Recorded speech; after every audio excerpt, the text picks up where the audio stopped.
शुद्धानन्दोरु संविद्युतिबलबहुलौदार्यवीर्यादिदेहम् चिन्ता सन्तापलेपोद्भवमृतिमुखराशेषदोषातिदूरम् सद्भिर्वैराग्यभक्तिश्रुतिमतिनियतध्यानजज्ञानयोगात् गम्यं वन्दे मुकुन्दाभिधममलमलं ब्रह्मवेदान्तवेद्यम् अभ्रमं भङ्गरहितम् अजडं विमलं सदा आनन्दतीर्थमतुलं भजे तापत्रयापहम् मूकोऽपि यत्प्रसादेन मुकुन्दशयनायते राजराजायते रिक्तो राघवेन्द्रं तमाश्रये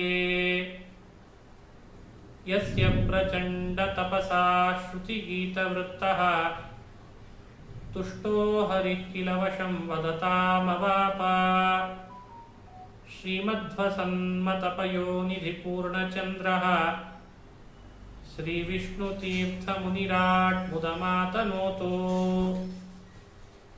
आपादमौलिपर्यन्तं गुरूणामाकृतिं स्मरेत् तेन विघ्नाः प्रणश्यन्ति सिद्ध्यन्ति च मनोरथाः।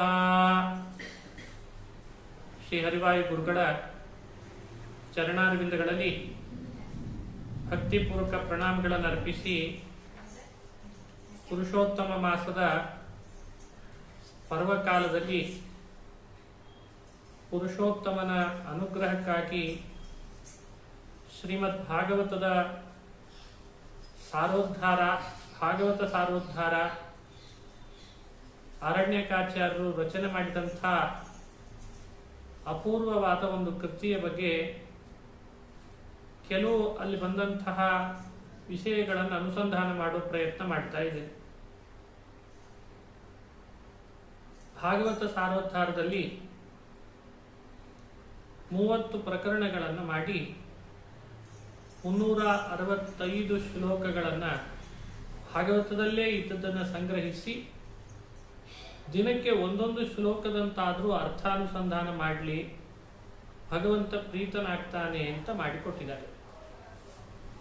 ಇದೊಂದು ಭಾಗವತದ ಸಂಕ್ಷಿಪ್ತಿಕ ಅಂತ ಕರೀತಾರೆ.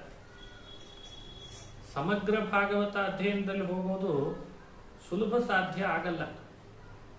ಎಲ್ಲಿ ಏನು ಹೇಳ್ತಾರೆ, ಇದನ್ನೇ ಯಾಕೆ ಇಲ್ಲಿ ಹೇಳಿದ್ರು, ಇದನ್ನು ಮೊದಲೇ ಯಾಕೆ ಹೇಳಲಿಲ್ಲ, ಇಂಥ ಪ್ರಶ್ನೆಗೆ ಉತ್ತರ ಸಿಗಲ್ಲ ಅಲ್ಲಿ. ಅದೊಂದು ದೊಡ್ಡ ಕಾಡಿದ್ದ ಹಾಗಿದೆ. ಕಾಡಿನಲ್ಲಿ ಮಾರ್ಗದರ್ಶನ ಇಲ್ಲದೆ ಪ್ರವೇಶ ಮಾಡಿಬಿಟ್ರೆ ಕಾಡು ದಾಟಿ ಹೊರ ಬರಲಿಕ್ಕೆ ಸಾಧ್ಯ ಆಗಲ್ಲ. ಮೊದಲೇ ಒಂದು ಸರಿಯಾದ ನಕ್ಷೆ ಇಟ್ಟುಕೊಂಡು ಹೋದ್ರೆ ಓ ಭಾಗವತದಲ್ಲಿ ಈ ವಿಷಯನೇ ಇಲ್ಲಿ ಹೇಳ್ತಾ ಇದ್ದಾರೆ ಅಂತ ತಿಳಿಲಿಕ್ಕಾಗ್ತದೆ. ಇತ್ತೀಚಿನ ಸುಮಾರು ಒಂದು 220-250 ವರ್ಷದ ಒಳಗಡೆ ಬಂದಂತಹ ಮಹಾನುಭಾವರು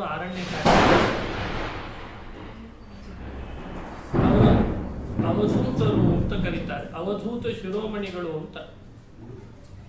ಅವಧೂತ ಚರ್ಯೆಯಲ್ಲಿದ್ದರಿಂದ ಅವರನ್ನು ಅವಧೂತ ಶಿರೋಮಣಿಗಳು ಅಂತ ಕರೆದು.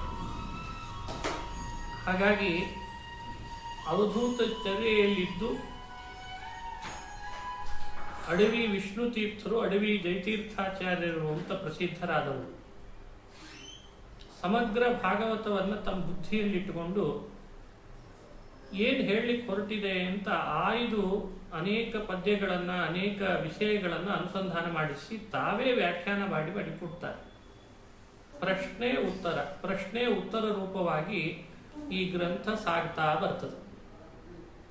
ನೋಡ್ಲಿಕ್ಕೆ ಬಹಳ ಚಿಕ್ಕ ಕೃತಿ, ಆದರೆ ಪ್ರಶ್ನೋತ್ತರಗಳನ್ನು ಅನುಸಂಧಾನ ಮಾಡಿದರೆ ಬಹಳ ವಿಸ್ತಾರವಾಗಿಬಿಡ್ತದೆ.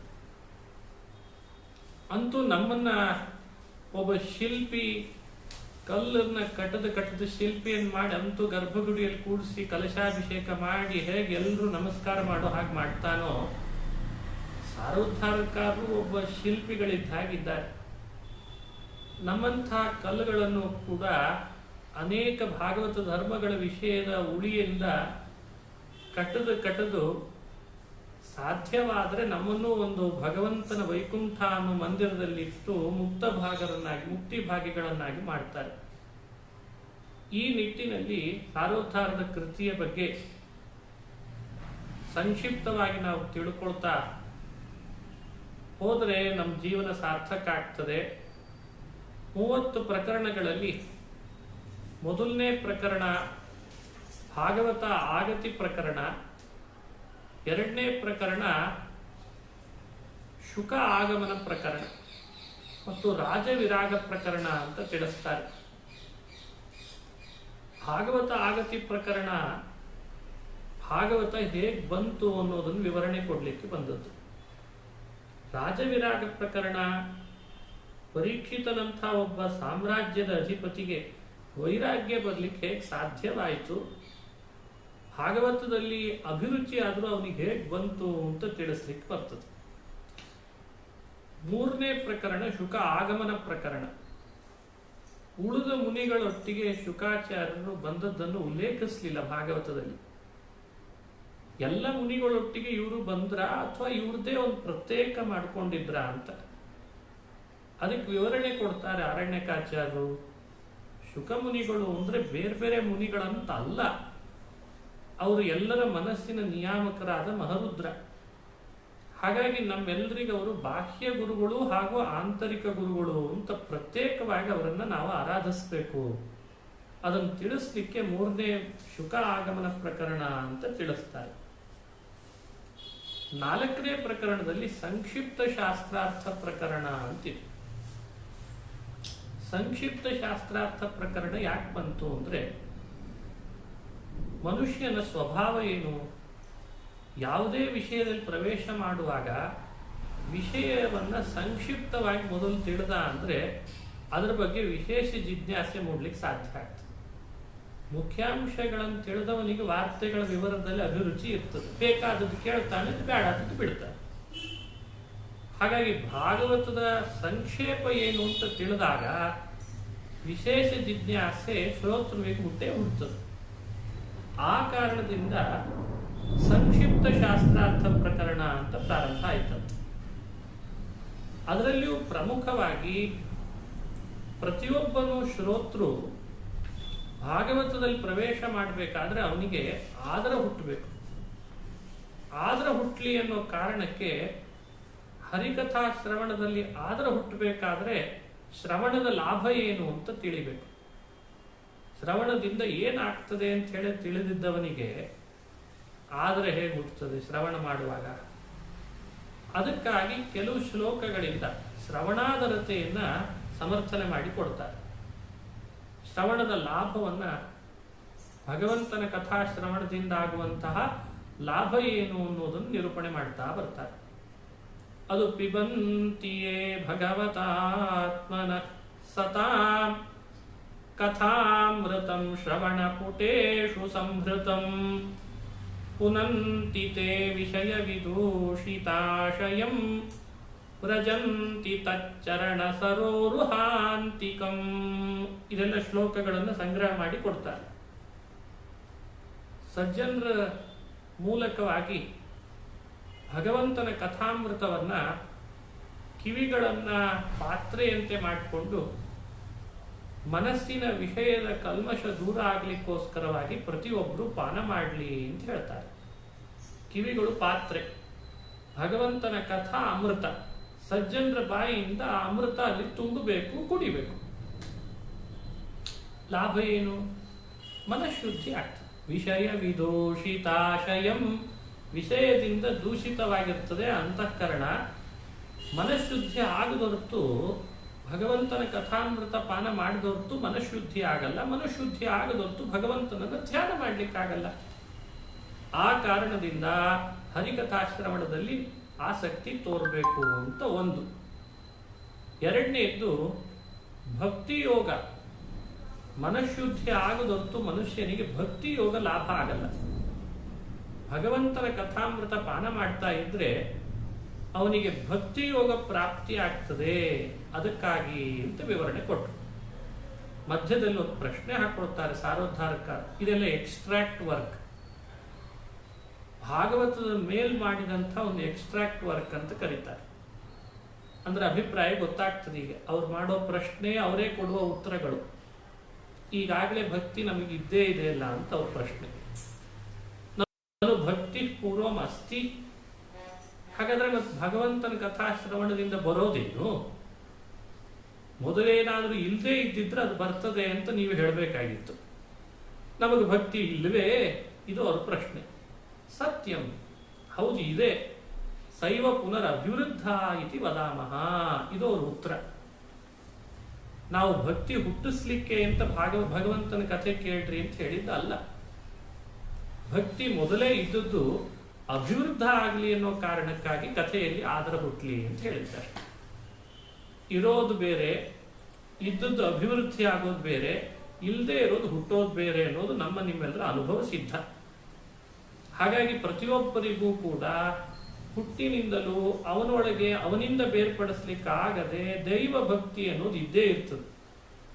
ಅದರ ಅಭಿವೃದ್ಧಿಗೆ ಗೊಬ್ಬರ ಬೇಕಾಗ್ತದೆ.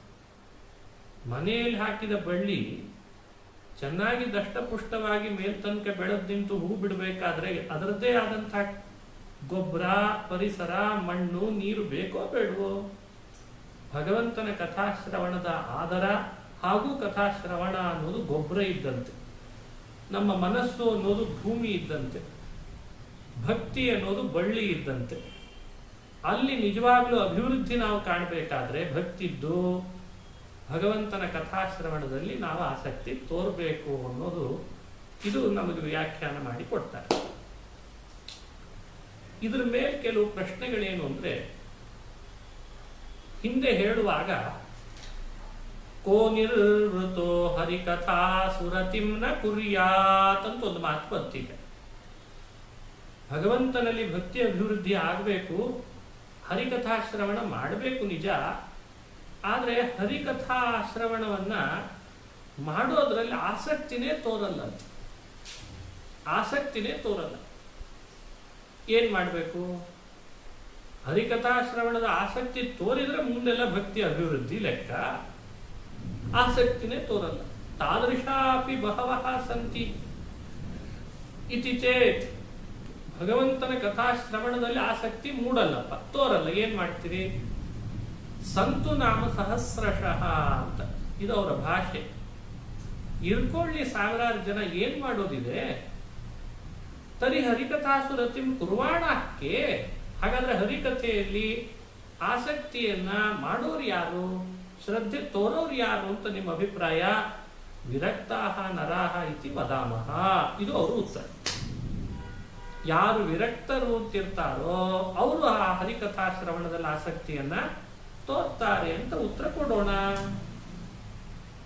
ಹಾಗಾದ್ರೆ ಯಾರ ಆಸಕ್ತಿ ತೋರಲ್ಲ ಅವ್ರ ಬಗ್ಗೆ ನಿಮ್ಮ ಅಭಿಪ್ರಾಯ ಏನು? ತೇ ಪಶವಃ ಇತಿ ವದಾಮಹ, ಇದು ಅವ್ರ ಉತ್ತರ. ಯಾರ ಆಸಕ್ತಿ ತೋರಲ್ಲ ಅವರನ್ನ ಪಶುಗಳ ಗುಂಪಿನಲ್ಲಿ ಸೇರಿಸೋಣ. ಯಾರ ಆಸಕ್ತಿ ತೋರ್ತಾರೆ ಅಂತ ನೀವು ಕೇಳಿದ್ರೆ ವಿರಕ್ತರು ಯಾರಾಗಿರ್ತಾರೋ ಅವ್ರು ತೋರ್ತಾರೆ ಅಂತ ಉತ್ತರ ಕೊಡೋಣ. ಇದು ಅವರ ಶೈಲಿ. ಸತ್ಯವಿದ್ಯಾ, ಇದನ್ನೂ ಕೂಡ ಭಾಗವತದಲ್ಲೇ ಹೇಳಿದ್ದಾರೆ. ಇಷ್ಟೋ ತನಕ ನಾವು ಮಾಡಿದ ವಿಷಯದ ಪ್ರಸ್ತಾಪ ಅಂತದ್ದು.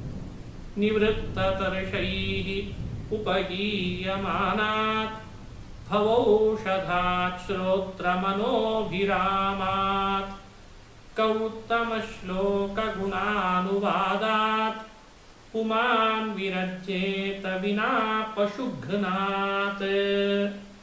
ಪಶುಘ್ನಾತ್ ವಿನಾ ಉತ್ತಮ ಶ್ಲೋಕ ಗುಣಾನುವಾದಾತ್ ಪಶುಘ್ನಾತ್ ವಿನಾ ವಿರಜ್ಯೇತ. ಪಶುಘ್ನ ಅಂತ ಅನಿಸಿದ್ರೆ ಮಾತ್ರ ಭಗವಂತನ ಕಥಾಶ್ರವಣದಲ್ಲಿ ಆಸಕ್ತಿ ಬರಲಿಕ್ಕೆ ಸಾಧ್ಯ. ಪಶುಘ್ನನ್ ಅಲ್ಲ ಅಂತಾಗಿದ್ರೆ ಮಾತ್ರ ಆಸಕ್ತಿ ಬಂದೇ ಬರ್ತದಂತ. ಅರ್ಥ ಆಗಲ್ಲ. ಪಶುಘ್ನ ಶಬ್ದದಿಂದ ವಿವರಣೆ ಕೊಡಬೇಕು. ಅದಕ್ಕೆ ಸಾರೋದ್ಧಾರಕಾರರು ಅಂತಾರೆ. ಏನಿದ್ರ ಅಭಿಪ್ರಾಯ? ನಿವೃತ್ತ ತರ್ಷೈಹಿ, ತೃಷೆ ಬಿಟ್ಟವ, ವಿಷಯದ ಅಭಿಲಾಷೆಗೆ ತೃಷ ಅಂತ ಕರೀತಾರೆ. ಯಾರಲ್ಲಿ ವಿಷಯದ ಅಭಿಲಾಷೆ ಇರಲ್ಲ ಅವರು ನಿವೃತ್ತ ತರ್ಷರು, ವಿಷಯಾಕಾಂಕ್ಷ ರಹಿತರಾಗಿರ್ತಾರೆ. ಅವರು ನಿವೃತ್ತ ತರ್ಷರು. ಅಂಥವ್ರು ಹೇಳ್ತಾರೆ, ಅಂಥವ್ರು ಕೇಳ್ತಾರೆ ಭಗವಂತನ ಕಥೆಯನ್ನು. ಅವರು ಹೇಳುವ ಕೇಳುವ ಕಾಯಕವನ್ನು ಬೆಳೆಸ್ಕೊಳ್ತಾರೆ. ಪಶುಘ್ನರು ಮಾತ್ರ ಅದರ ಕಡೆಗೆ ಹೋಗೋದೇ ಇಲ್ಲ. ಪಶುವನ್ನ ಯಾವಾಗ ಹಿಂಸೆ ಪಡಿಸ್ತಾರೆ ಅಂದ್ರೆ, ಯಜ್ಞ ಯಾಗಾದಿಗಳನ್ನು ಮಾಡ್ಲಿಕ್ಕೆ ಕೆಲವರು ಹೊರಟಾಗ ಪಶು ಬಲಿ ಕೊಡ್ತಾರೆ. ಅವರನ್ನು ಇಲ್ಲಿ ಪಶುಘ್ನ ಅಂತ ಕರೆದದ್ದಂತೆ. ಇನ್ನೂ ಅದರದ್ದು ಮಚಿತಾರ್ಥ, ಬಹಳ ಹಣ ಖರ್ಚು ಮಾಡಿ ಆಯಾಸ ಮಾಡಿಕೊಂಡು ಪಶು ಬಲಿ ಕೊಟ್ಟು ಪ್ರವೃತ್ತ ಕರ್ಮದೊಳಗೆ ನಿರತರಾಗ್ತಾರಲ್ಲ, ಅವರಿಗೆ ಪಶುಘ್ನ ಅಂತ ಕರೆಯೋದಂತೆ. ಇದು ಆ ಕಾಲದ ಭಾಷೆ. ಒಂದರ್ಥದಲ್ಲಿ ಇವತ್ತಿನವರಿಗೆ ಇದು ಕೋಡ್ ವರ್ಡ್ ಕಂಡಂಗೆ ಕಾಣಿಸ್ತಿರ್ತದೆ. ಅವರು ಸಹಜವಾಗಿ ಬಳಸ್ತಿದ್ರಂತೆ ಇದನ್ನೆಲ್ಲ. ಇವಾಗೆಲ್ಲ ಸಹಜವಾಗಿ ಬಳಸಲ್ಲ. ಅಂದ್ರೆ ಅಭಿಪ್ರಾಯ, ನಿತ್ಯ ಪುರುಷಾರ್ಥ ಸಾಧನಂ ಶುದ್ಧಂ ಸುಗಮಂ ನಿವೃತ್ತಿ ಮಾರ್ಗಂ ಪರಿತ್ಯಜ್ಯ ಅಲ್ಪ ಅಸ್ಥಿರ ಸುಖಮುದ್ದೇಶ್ಯ ಪ್ರಾಣಿ ಹಿಂಸಾರೂಪ ಯಜ್ಞ ಆದಿ ಅನೇಕ ಶ್ರಮ ಬಹುವಿಧ ಆಯಾಸ ಸಾಧ್ಯ ಕರ್ಮ ಪ್ರವೃತ್ತಿ ಮಾರ್ಗ ನಿರತಃ. ಅರ್ಥ ಗೊತ್ತಾಗ್ತದೆ. ಪರಿಶುದ್ಧವಾದ ನಿರಾತಂಕವಾದ ಹರಿಪ್ರೀತಿಯಾಗಲಿ ಅಂತ ಮಾಡಬಹುದಾದಂತಹ ನಿವೃತ್ತ ಕರ್ಮ ಮಾಡೋದನ್ನ ಪರಿತ್ಯಜಿಸಿ ಆಯಾಸ ಮಾಡಿಕೊಂಡು ಹಣ ಎಲ್ಲ ಖರ್ಚು ಮಾಡಿ ಪ್ರಾಣಿಗಳನ್ನೆಲ್ಲ ಹಿಂಸೆ ಕೊಟ್ಟು ಯಜ್ಞ ಮಾಡ್ತೇನೆ ಅಂತ ಯಜ್ಞ ಮಾಡಿ ಪ್ರವೃತ್ತಿ ಮಾರ್ಗದಲ್ಲಿ ರತರಾಗ್ತಾರಲ್ಲ, ಇವರಿಗೆ ಭಾಗವತ ಪಶುಘ್ನ ಅಂತ ಕರೆದಿದೆ. ಅಂಥವರಿಗೆ ಭಗವಂತನ ಕಥಾಶ್ರವಣದಲ್ಲಿ ಬರ್ರಿ, ದೇವರು ಪ್ರೀತನಾಗ್ತಾನೆ, ಭಕ್ತಿ ಮಾರ್ಗ ಬಹಳ ಶ್ರೇಯಸ್ಕರ ಅಂತ ಹೇಳಿದ್ರೆ ಅದೆಲ್ಲ ನಮ್ಮ ಕೈಲಾಗಲ್ಲ. ಇದು ಇವ್ರು ಮಾಡಿದಂಥ ವಿಮರ್ಶೆ. ಹಾಗಾಗಿ ನಾವು ಪಶುಘ್ನರಾಗಬೇಕೋ ಅಥವಾ ವಿರಕ್ತರಾಗಬೇಕು, ನಾವು ಪ್ರವೃತ್ತಿ ಮಾರ್ಗದಲ್ಲಿ ರತರಾಗಬೇಕೋ ನಿವೃತ್ತಿ ಮಾರ್ಗದಲ್ಲಿ ರತರಾಗಬೇಕೋ, ಇದನ್ನ ನಾವು ವಿಮರ್ಶೆ ಮಾಡಿಕೊಳ್ಳಿ ಎನ್ನುವಂತೆ ನಮಗೆ ಕಾರೋದ್ಧಾರಕಾರರು ಅನುಸಂಧಾನ ಮಾಡುತ್ತಾ ಬರ್ತಾರೆ. ಸರಿ, ಭವಂತು ನಾಮ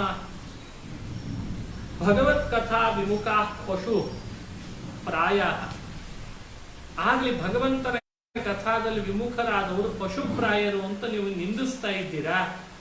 ನಿಂದಿಸ್ರಿ, ಯಾರು ಬೇಡ ಅಂತಾರೆ? ನಿಂದಿಸ್ರಿ. ಭಗವಂತನ ಕಥಾ ವಿಮುಖರಾದ್ರೆ ಪಶುಪ್ರಾಯರು, ನಿಂದಿಸ್ರಿ ಅಂತ. ಇನ್ನು ಕೆಲವ್ರದ್ದೊಂದು ಕೆಟಗರಿ ಇದೆ, ಪುನಃ ಏಕವಾರಂ ಶ್ರುತ್ವ ಪರಿತ್ಯಜಂತಿ. ಕೆಲವರು ಹೀಗೂ ಇದ್ದಾರಲ್ಲ, ಒಂದು ಬಾರಿ ಕಥಾಶ್ರವಣ ಮಾಡಿಬಿಡ್ತಾರೆ. ನಿಮ್ ಕಡೆಯಿಂದ ಪಶುಗಳು ಅಂತ ಅನಿಸ್ಕೊಳ್ಳೋಕ್ಕಿಂತ ಏಕವಾರಂ ಶ್ರುತ್ವ ಪರಿತ್ಯಜಂತಿ, ಒಂದು ಬಾರಿ ಭಗವಂತನ ಕಥಾಶ್ರವಣ ಮಾಡಿ ಪರಿತ್ಯಜಂತಿ, ಆಮೇಲೆ ಶುದ್ಧಿಗೆ ಬರಲ್ಲ. ಅಂಥವರನ್ನು ಏನನ್ಬೇಕು? ಭಜಂತಿ ಚ ಭವಭವಂ ವಿಭವಂ ತೇಕ ಇತಿ ನ ಜಾನೀಮಃ. ಅವರು ಒಂದು ಬಾರಿ ಕಥಾಶ್ರವಣ ಮಾಡಿ ಬಿಟ್ಟು ಬಿಡ್ತಾರೆ. ಅಷ್ಟೇ ಅಲ್ಲದೇನೆ ಮೇಲಿಂದ ಮೇಲೆ ಸಂಸಾರದಲ್ಲಿ ಹುಟ್ಟಿ ಅದೇ ವೈಭವ ಅಂತ ಭಾವಿಸ್ತಾರೆ. ಈ ಥರದ್ದೊಂದು ಗುಂಪಿದೆ, ಇವರಿಗೇನು ಹೇಳೋಣ ಅಂತ ಕೇಳಿದ್ರು. ಅದಕ್ಕೆ ಅವರಿಗೆ ಉತ್ತರ ಕೊಡ್ಲಿಕ್ಕೆ ಮತ್ತೊಂದು ಮಾತು.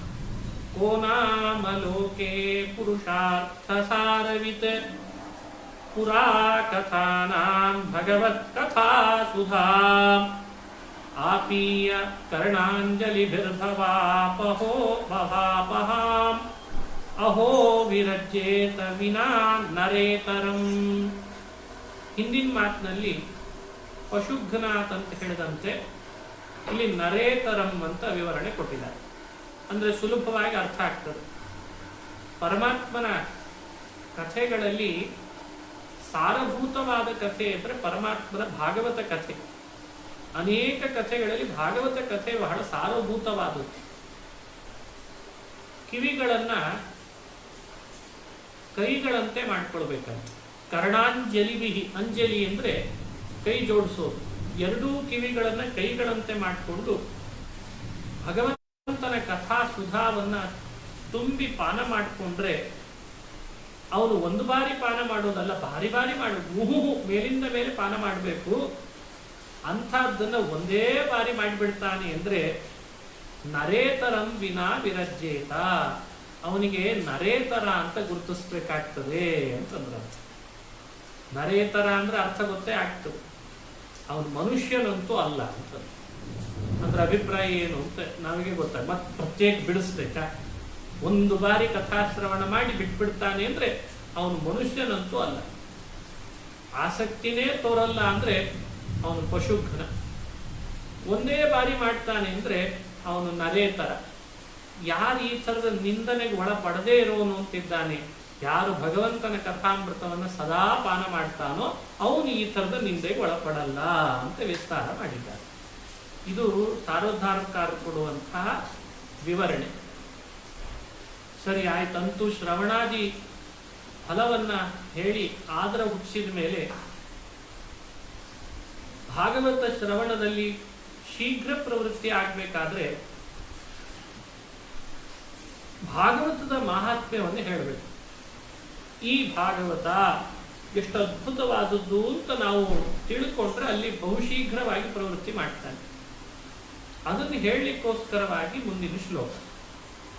ನಿಗಮ ಕಲ್ಪತರೋರ್ಗಲಿತಂ ಫಲಂ ಶುಕಮುಖಾದಮೃತದ್ರವ ಸಂಯುತಂ ಪಿಬತ ಭಾಗವತಂ ರಸಮಾಲಯಂ ಮುಹುರಹೋ ರಸಿಕಾ ಭುವಿ ಭಾವುಕಾಃ. ಈ ಶ್ಲೋಕದ ಭಾವಾರ್ಥ ಏನು ಅಂದ್ರೆ, ಪಿಬತ ಎಲ್ಲರೂ ಪಾನ ಮಾಡ್ರಿ ಅಂತ ಆದೇಶ ಮಾಡ್ತಾರೆ, ಅಪ್ಪಣೆ ಮಾಡ್ತಾರೆ. ಪಾನ ಮಾಡ್ರಿ, ಪಿಬತ. ಏನ್ ಪಿಬತ? ಭಾಗವತಂ ರಸಂ ಪಿಬತ. ಭಾಗವತವೆಂಬ ರಸವನ್ನ ಪ್ರತಿಯೊಬ್ಬರು ಕೂಡ ಪಾನ ಮಾಡ್ರಿ. ಎಷ್ಟರ ಒಟ್ಟಿಗೆ ಪಾನ ಮಾಡಬೇಕು? ಯಾರು ಪಾನ ಮಾಡಬೇಕು? ಭಾವುಕಾಹ ರಸಿಕಾಹ ಆಲಯಂ ಪಿಬತ. ಯಾರು ಭಾವುಕರು ಅಂತಿದ್ದಾರೆ, ರಸಿಕರಿದ್ದಾರೆ, ಅವರು ಆಲಯಂ ಪಿಬತ, ಅವರ ಶರೀರ ಬೀಳೋವರೆಗೂ ಪಾನ ಮಾಡಿ. ಒಂದೇ ದಿನ ಪಾನ ಮಾಡಿ ಬಿಡೋದು ಅಲ್ಲ, ಅಥವಾ ಬಿಟ್ಬಿಟ್ಟು ಪಾನ ಮಾಡೋದು ಅಲ್ಲ, ಅಂತೂ ದೇಹ ಇರೋವರೆಗೂ ಪಾನ ಮಾಡಿ. ಎಷ್ಟು? ಮುಹುಹು ಪಿಬತ. ಎಲ್ಲ ಸರಿ ಹೋಯ್ತು. ಈಗ ರಸಿಕಾಹ ಭಾವುಕಾಹ ಇಹ ಎರಡರ್ಥ. ಭರತಖಂಡೇ ಮನುಷ್ಯ ಶರೀರೇ. ಭರತಖಂಡದಲ್ಲಿ ಮನುಷ್ಯ ಶರೀರದಲ್ಲಿ ಬಂದಾಗ ಭಾವುಕರಾದಂತಹ ಸಜ್ಜನರು ಭಗವಂತನ ಕಥೆಯನ್ನ ಪಾನ ಮಾಡಲಿ, ಮೇಲಿಂದ ಮೇಲೆ ಪಾನ ಮಾಡಲಿ ಅಂತ ಅಪ್ಪಣೆ ಕೊಡಿಸ್ತದೆ. ಪಾನ ಮಾಡಬೇಕಾದ್ರೆ ನಮಗೆ ರಸ ಯಾವುದು, ಎಲ್ಲಿಂದ ಬಂದದ್ದು ಅಂತ ವಿವರಣೆ ಇರಬೇಕು, ಗೊತ್ತಿರಬೇಕು. ಅದಕ್ಕೆ ನಿಗಮ ಕಲ್ಪತರೋ ಗಲಿತಂ ಫಲಂ. ಇದು ಕಲ್ಪತರುವಿನಲ್ಲಿ ಬಿಟ್ಟಂತಹ ಹಣ್ಣು. ವೇದಗಳು ಕಲ್ಪವೃಕ್ಷ ಅಲ್ಲಿ ಬಿಟ್ಟದ್ದು. ಅಲ್ಲಿ ಬಿಟ್ಟದ್ದು ಹಣ್ಣು ನಮಗೆ ಹೇಗೆ ಸಿಗಬೇಕು? ಭಗವತಾ ಗಲಿತಂ. ಭಗವಂತ ಅದನ್ನು ಬೀಳಿಸಿದಾನಾದ್ರಿಂದ ನಿಮಗೇನು ಕಷ್ಟಪಡೋ ಅಂತಿಲ್ಲ ಅಂತ ಅರ್ಥ. ಹಾಗಾಗಿ ಪರಮಾತ್ಮನೇ ಅದನ್ನು ಬಿಡಿಸಿದಾನೆ. ಹೂವನ್ನ ಬಿಡಿಸಿ, ಹಣ್ಣನ್ನ ಕೆಳಗೆ ಹಾಕಿದಾನೆ. ಶುಕ ಮುಖಾದಮೃತ ದ್ರವ ಸಂಯುತಂ.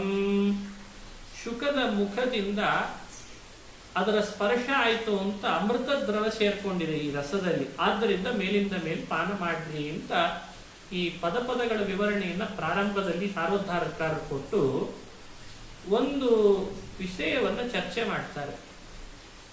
ಲೋಕದೊಳಗೆ ರಸಪಾನದ ಬಗ್ಗೆ ನಾವು ಸ್ವಲ್ಪ ಎಚ್ಚರಿಕೆಯಿಂದ ವಿಧಾನ ಮಾಡಬೇಕು. ಯಾಕಂದ್ರೆ ಒಂದು ಹಣ್ಣಿನಲ್ಲಿ ಒಂದು ರಸ ಇದೆ ಎನ್ನುವುದು ಲೋಕದಲ್ಲಿ ಪ್ರಸಿದ್ಧಿ. ಆ ರಸ 6ರಲ್ಲಿ ಒಂದಾಗಿರ್ತದೆ. ಒಂದ ಮಧುರ, ಆಮ್ಲ, ಲವಣ, ಕಟು, ಕಷಾಯ, ತಿಕ್ತ. ಎಲ್ಲಾ ರಸಗಳು ಸೇರಿದ ಒಂದು ಹಣ್ಣು ಅಂತ ಯಾರಿಗೂ ಕೂಡ ಇವತ್ತು ಅನುಭವಕ್ಕೆ ಇಲ್ಲ. ಆದರೆ ಪಾನ ಮಾಡುವ ರಸಾರ್ಥಿಗಳು ಮಾತ್ರ ಭಿನ್ನ ಭಿನ್ನ ರಸಾರ್ಥಿಗಳಿದ್ದಾರೆ. ಒಬ್ಬರಿಗೆ ಮಧುರ ಇಷ್ಟ ಆದರೆ ಆಮ್ಲ ಇಷ್ಟ ಆಗಲ್ಲ, ಒಬ್ಬನಿಗೆ ಆಮ್ಲ ಇಷ್ಟ ಆದರೆ ಮಧುರ ಇಷ್ಟ ಆಗಲ್ಲ. ಹೀಗೆ ಭಿನ್ನ ಭಿನ್ನ ರಸಾರ್ಥಿಗಳು ಭೂಮಿಯಲ್ಲಿದ್ದಾರೆ.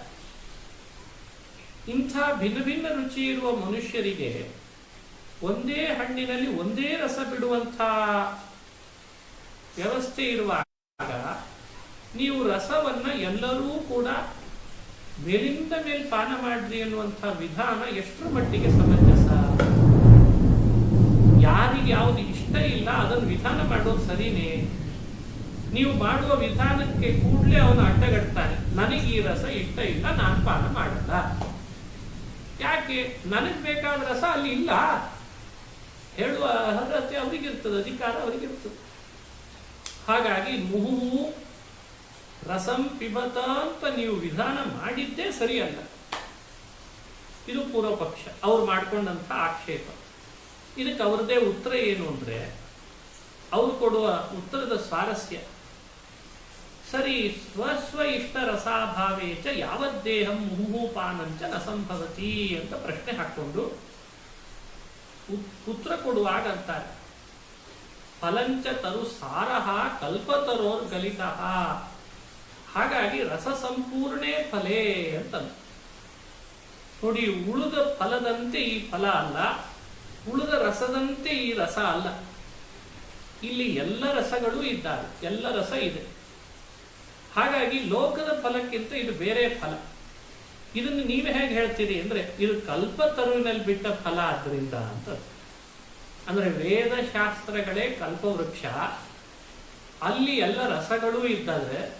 ಅದರ ಸಾರವಾಗಿ ಈ ಭಾಗವತ ಅನ್ನೋ ಹಣ್ಣು ಬಂದದ್ರಿಂದ ಭಿನ್ನ ಭಿನ್ನ ರುಚಿಯನ್ನು ಅಪೇಕ್ಷಿಸುವವರಿಗೆಲ್ಲ ಇಲ್ಲಿ ರಸಾಸ್ವಾದನೆಗೆ ಅವಕಾಶ ಇದ್ದೇ ಇದೆ ಅಂತ ವಿವರಣೆ ಕೊಟ್ಟಿದ್ದಾರೆ.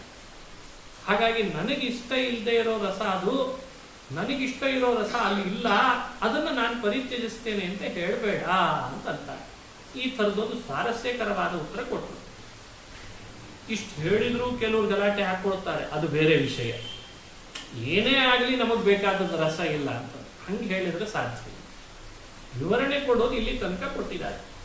ಮೇಲಾಗಿ ಶುಕಾಚಾರ್ಯರಿಂದ ಅಮೃತ ದ್ರವ ಸೇಚನಗೊಂಡಿದೆ.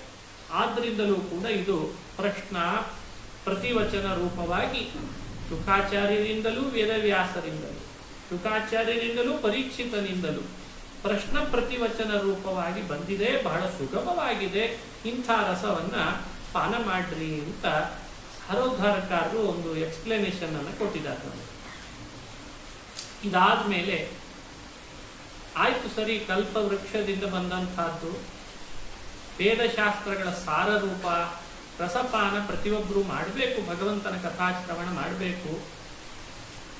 ಇದಾದ ಮೇಲೆ ಪ್ರಶ್ನೆ ಏನು ಅಂದ್ರೆ, ವಿದಿತ ಸಂಕ್ಷೇಪಾಗಿ ವಿಶೇಷಂ ಜಿಜ್ಞಾಸವೋ ಭವಂತಿ. ಯಾರಿಗೆ ಭಾಗವತದ ಸಂಕ್ಷೇಪಾರ್ಥ ತಿಳಿದಿರ್ತದೆ, ವಿಶೇಷಾರ್ಥ ತಿಳಿಲಿಕ್ಕೆ ಆಸಕ್ತಿ ಬರ್ತದೆ. ಏನ್ ಭಾಗವತದ ಒಟ್ಟು ಸಂಕ್ಷೇಪಾರ್ಥ ಅಂತ ಪ್ರಶ್ನೆ. ಅದಕ್ಕಿದು ಉತ್ತರ. ಶೃಣ್ವನ್ ಗೃಣನ್ ಸಂಸ್ಮರಯಶ್ಚ ಚಿಂತಯನ್ ನಾಮಾನಿ ರೂಪಾಣಿ ಚ ಮಂಗಲಾನಿ ತೇ ಕ್ರಿಯಾಸು ಯಸ್ತ್ವಚ್ಚರಣಾರವಿಂದಯೋಃ ಆವಿಷ್ಟ ಚಿತ್ತೋ ನ ಭವಾಯ ಕಲ್ಪತೆ. ಇನ್ನೇನ್ ಮಾಡ್ತೇವೋ ಬಿಡ್ತೇವೋ ಇಂತಿಷ್ಟಂತೂ ನಮ್ಮಲ್ಲಿ ಅಳವಡಿಸ್ಕೊಂಡ್ರೆ ಸಾಕು, ಭಾಗವತ ಧರ್ಮಾನುಷ್ಠಾನ ಆಗ್ತದೆ ಅಂತ. ಏನು ಅಂದ್ರೆ, ಕ್ರಿಯಾಸು ಆವಿಷ್ಟ ಚಿತ್ತ ತಚ್ಚರಣಾರವಿಂದಯೋ ಆವಿಷ್ಟ ಚಿತ್ತ.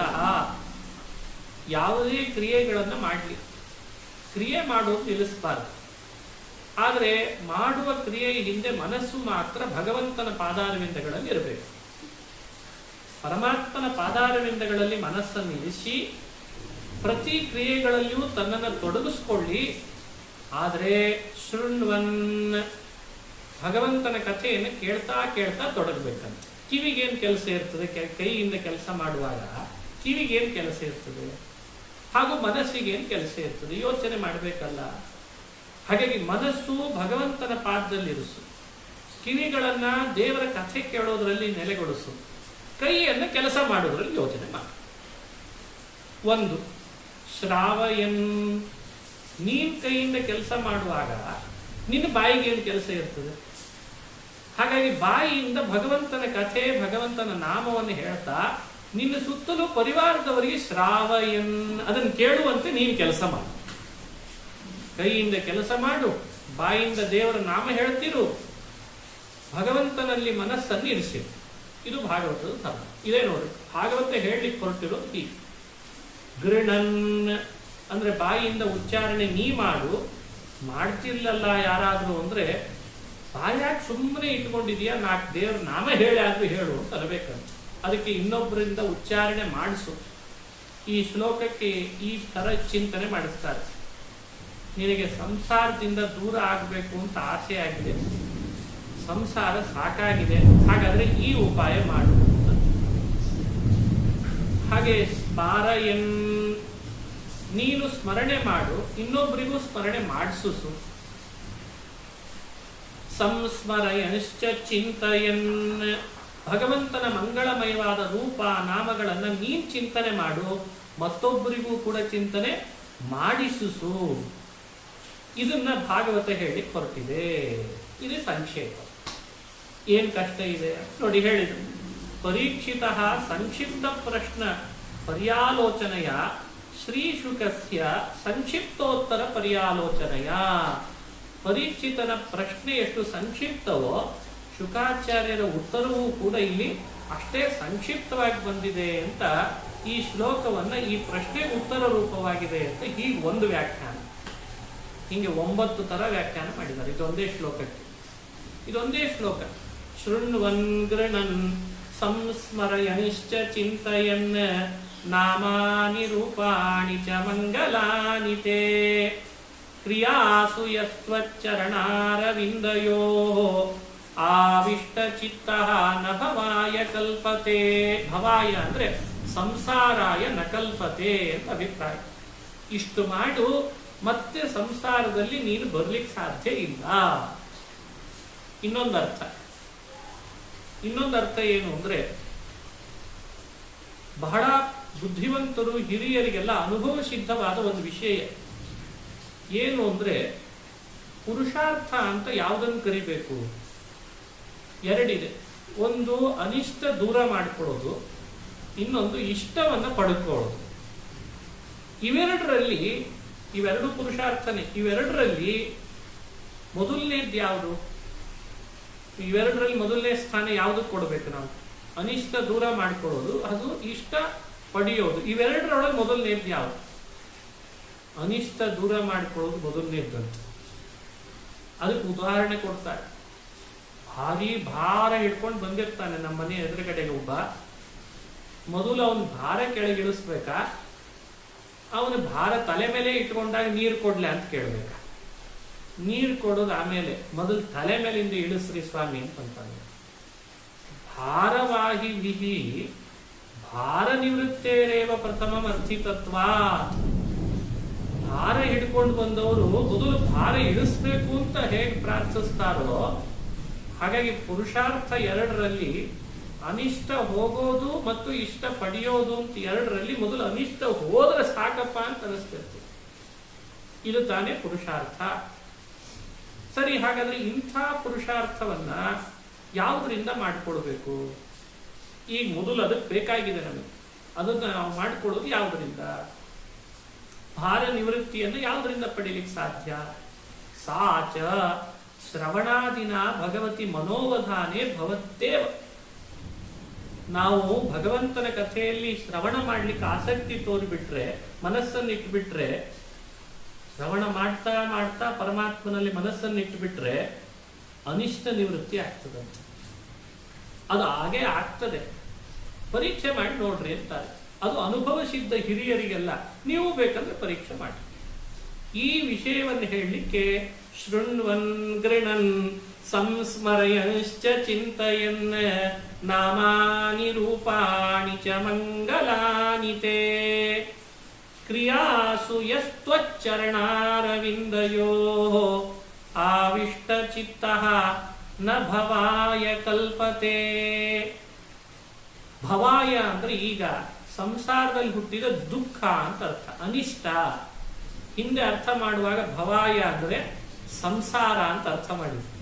ಈಗ ಅರ್ಥ ಮಾಡಿದಾಗ ಸಂಸಾರದಲ್ಲಿ ಹುಟ್ಟುವಂತಹ ದುಃಖ, ಅನಿಷ್ಟ, ಅದಕ್ಕೆ ಮತ್ತೆ ಹೋಗೋದಿಲ್ಲ, ಅದಕ್ಕೆ ಒಳಗಾಗೋದಿಲ್ಲ.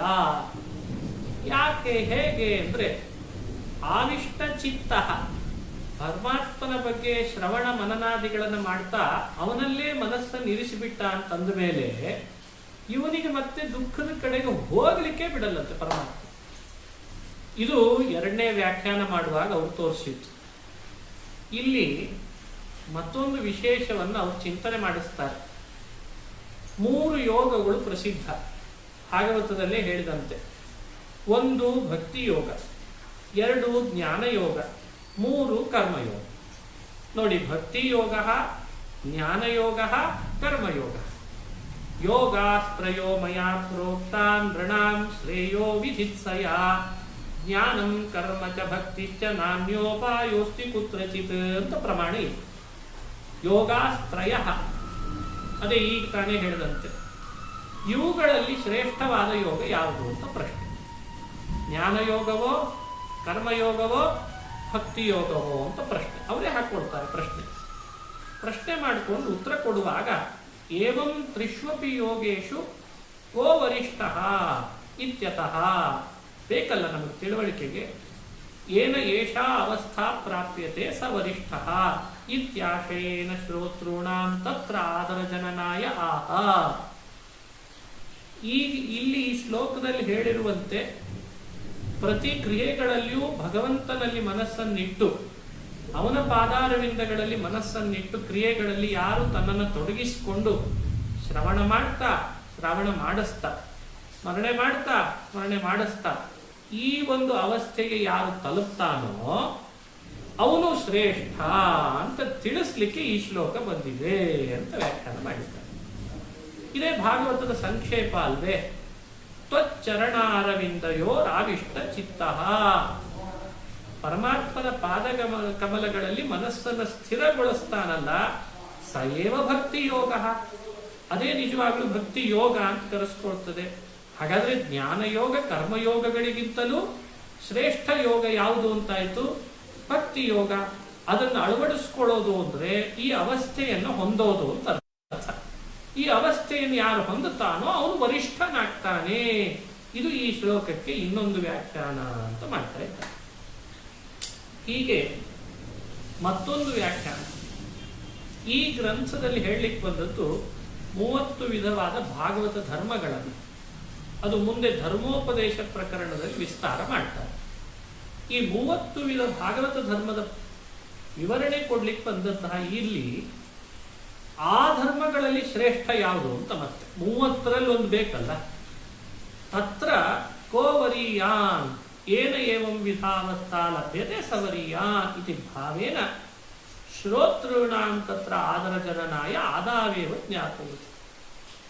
ಆ 30 ವಿಧ ಭಾಗವತ ಧರ್ಮಗಳಲ್ಲಿಯೂ ಈ ಶ್ಲೋಕದಲ್ಲಿ ಹೇಳಿದಂತೆ ಮನಸ್ಸನ್ನ ಭಗವತ್ಪಾದಾರವಿಂದಗಳಲ್ಲಿ ಸ್ಥಿರಗೊಳಿಸ್ತಾನೆ ಅನ್ನೋ ಅವಸ್ಥೆಯನ್ನು ಯಾರು ಹೊಂದುತ್ತಾನೋ ಅವನು ಶ್ರೇಷ್ಠ, ಅದು ಶ್ರೇಷ್ಠ ಅಂತ ತಿಳಿಸ್ಲಿಕ್ಕೆ ಈ ಶ್ಲೋಕದಲ್ಲಿ ತ್ವಚ್ಚರಣಾರವಿಂದಯೋರ್ ಆವಿಷ್ಟ ಚಿತ್ತ ಅಂತ ಮತ್ತೊಂದು ವ್ಯಾಖ್ಯಾನ ಮಾಡಿದ್ದಾರೆ. ಹೀಗೆ ಅನೇಕ ಅಭಿಪ್ರಾಯಗಳನ್ನು ಇಟ್ಟುಕೊಂಡು ಒಂದೇ ಶ್ಲೋಕವನ್ನು ವ್ಯಾಖ್ಯಾನ ಮಾಡ್ತಾ ಬರ್ತಾರೆ. ಬಹಳ ಸ್ವಾರಸ್ಯಕರ ಇದು ಇಲ್ಲಿ ನಾವು ನೋಡಿದಂಥದ್ದು. ಇನ್ನು ಮುಂದಿನ ಶ್ಲೋಕದಲ್ಲಿ ಮತ್ತೊಂದು ವಿಷಯ ಹೇಳ್ತಾರೆ. ದಿನನಿತ್ಯ ಹರಿಚರಣದಲ್ಲಿ ಮನಸ್ಸನ್ನು ಹಾಕಬೇಕು, ಸಾಂಸಾರಿಕ ದುಃಖ ನಿವೃತ್ತಿ ಆಗ್ತದೆ ಅಂತಂದ್ರು. ದಿನನಿತ್ಯ ಪರಮಾತ್ಮನ ಚರಣಾರವಿಂದಗಳಲ್ಲಿ ಮನಸ್ಸನ್ನು ಹಾಕಿದ್ರೆ ಸಾಂಸಾರಿಕ ದುಃಖ ನಿವೃತ್ತಿ ಅನ್ನೋ ಏನು ವಿಷಯ ಇದೆ, ಇದನ್ನು ಹೇಳಬೇಕಾದ್ರೆ ಭಾಗವತದಲ್ಲಿ ಏನ್ ಮಾಡ್ತದೆ, ಒಂದು ಬಾರಿ ಹಾಕಿದ್ರೆ ಸಂಸಾರದ ದುಃಖ ನಿವೃತ್ತಿ ಆಗ್ತದೆ ಅಂತ ಹೇಳಿದ್ದಾರೆ. ಇನ್ನು ಪ್ರತಿದಿನವೂ ಪರಮಾತ್ಮನ ಚರಣಾರವಿಂದಗಳಲ್ಲಿ ಹಾಕಿದರೆ ದುಃಖ ನಿವೃತ್ತಿ ಆಗದೇ ಇರ್ತದಾ ಅಂತ ಕೈಮುತ್ತಿ ನ್ಯಾಯದಿಂದ ವಿವರಣೆ ಕೊಡ್ತಾರೆ. ಯಾವ ಶ್ಲೋಕದಲ್ಲಿ?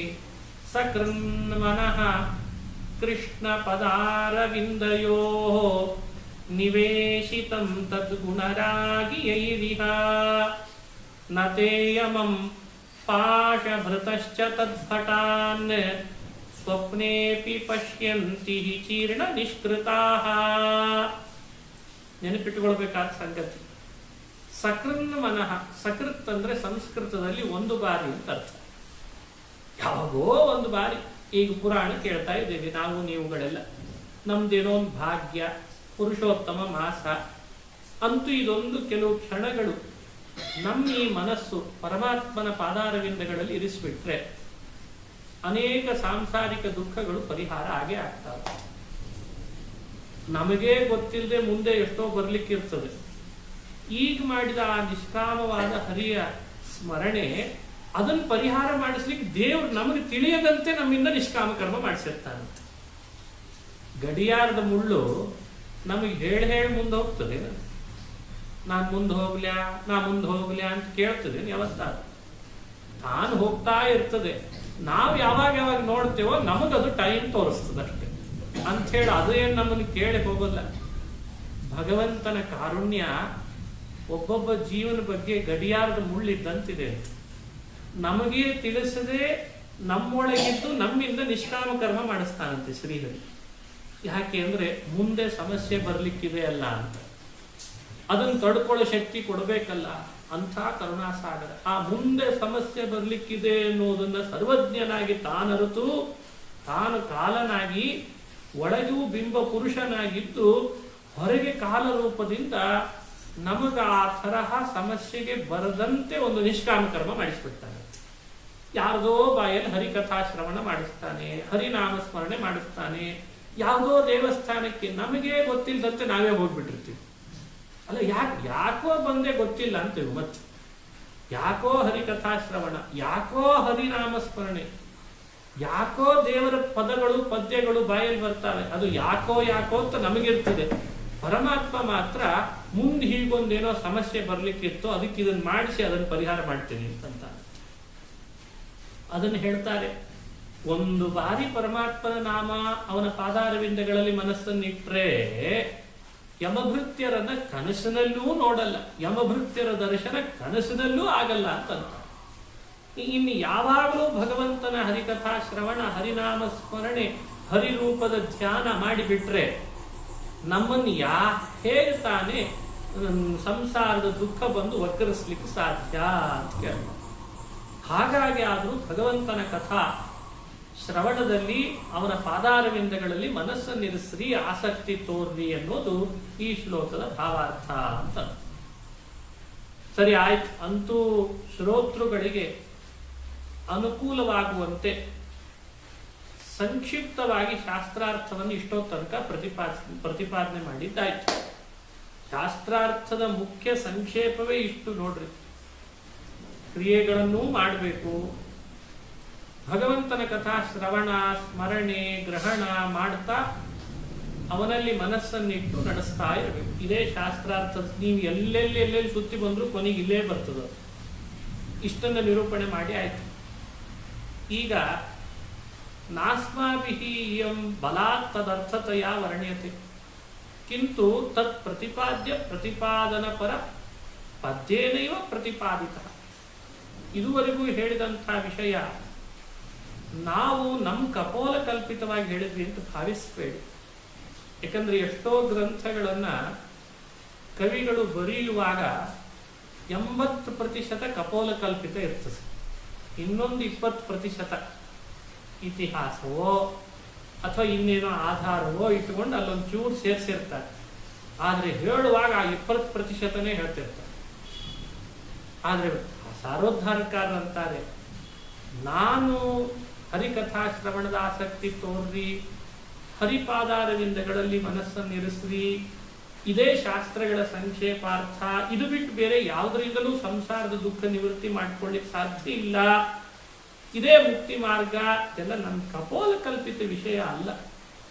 ಅಲ್ಲೇ ಇರೋ ಶ್ಲೋಕಗಳು ನಿಮಗೆ ಆ ವಿಷಯವನ್ನು ಸಿದ್ಧಪಡಿಸ್ತದೆ ಅಂತಂತಾರೆ. ಹೇಗೆ? ಧರ್ಮ ಪ್ರೋಜ್ಜಿತ ಕೈತವೋತ್ರ ಪರಮಃ ನಿರ್ಮತ್ಸರಾಣಾಂ ಸತಾಂ ವೇದ್ಯಂ ವಾಸ್ತವಮತ್ರ ವಸ್ತು ಶಿವದಂ ತಾಪತ್ರಯೋನ್ಮೂಲನಂ. ಶ್ರೀಮದ್ಭಾಗವತೆ ಮಹಾಮುನಿಕೃತೆ ಕಿಂ ವಾ ಪರೈರೀಶ್ವರಃ ಸದ್ಯೋ ಹೃದ್ಯವರುಧ್ಯತೇತ್ರ ಕೃತಿಭಿಃ ಶುಶ್ರೂಷುಭಿಸ್ತತ್ಕ್ಷಣಾತ್. ಈ ಶ್ಲೋಕ ಉದಾಹರಿಸಿದ್ದಾರೆ. ಇದರ ಅರ್ಥ ಏನು ಅವರ ದೃಷ್ಟಿಯಲ್ಲಿ ಅಂದರೆ, ಮಹಾಮುನಿಗಳಾದ ವೇದವ್ಯಾಸರು ಶ್ರೀಮದ್ ಭಾಗವತವನ್ನು ರಚನೆ ಮಾಡಿ ಈ ಭಾಗವತದಲ್ಲಿ ಧರ್ಮಗಳನ್ನು ಪ್ರತಿಪಾದನೆ ಮಾಡ್ತಾರೆ. ಆ ಧರ್ಮ ಪ್ರತಿಯೊಬ್ಬರಿಂದ ಅವಶ್ಯ ಆಚರಣೀಯವಾದದ್ದು. ಎಂಥ ಧರ್ಮ ಇಲ್ಲಿ ಪ್ರತಿಪಾದನೆ ಮಾಡೋದು ಅಂದರೆ, ಪ್ರೋಜ್ಜಿತ ಕೈತವ ಅಂತ ಹೇಳಿದ್ದಾರೆ. ಇದು ಭಾಗವತದಲ್ಲಿ ಪ್ರತಿಪಾದಿಸುವ ಧರ್ಮ. ಪ್ರೋಜ್ಜಿತ ಕೈತವ ಅಂದ್ರೆ ಏನರ್ಥ? ವಿವರಣೆ ಕೊಡಬೇಕು. ವಿಚಿತ್ರ ಶಬ್ದ.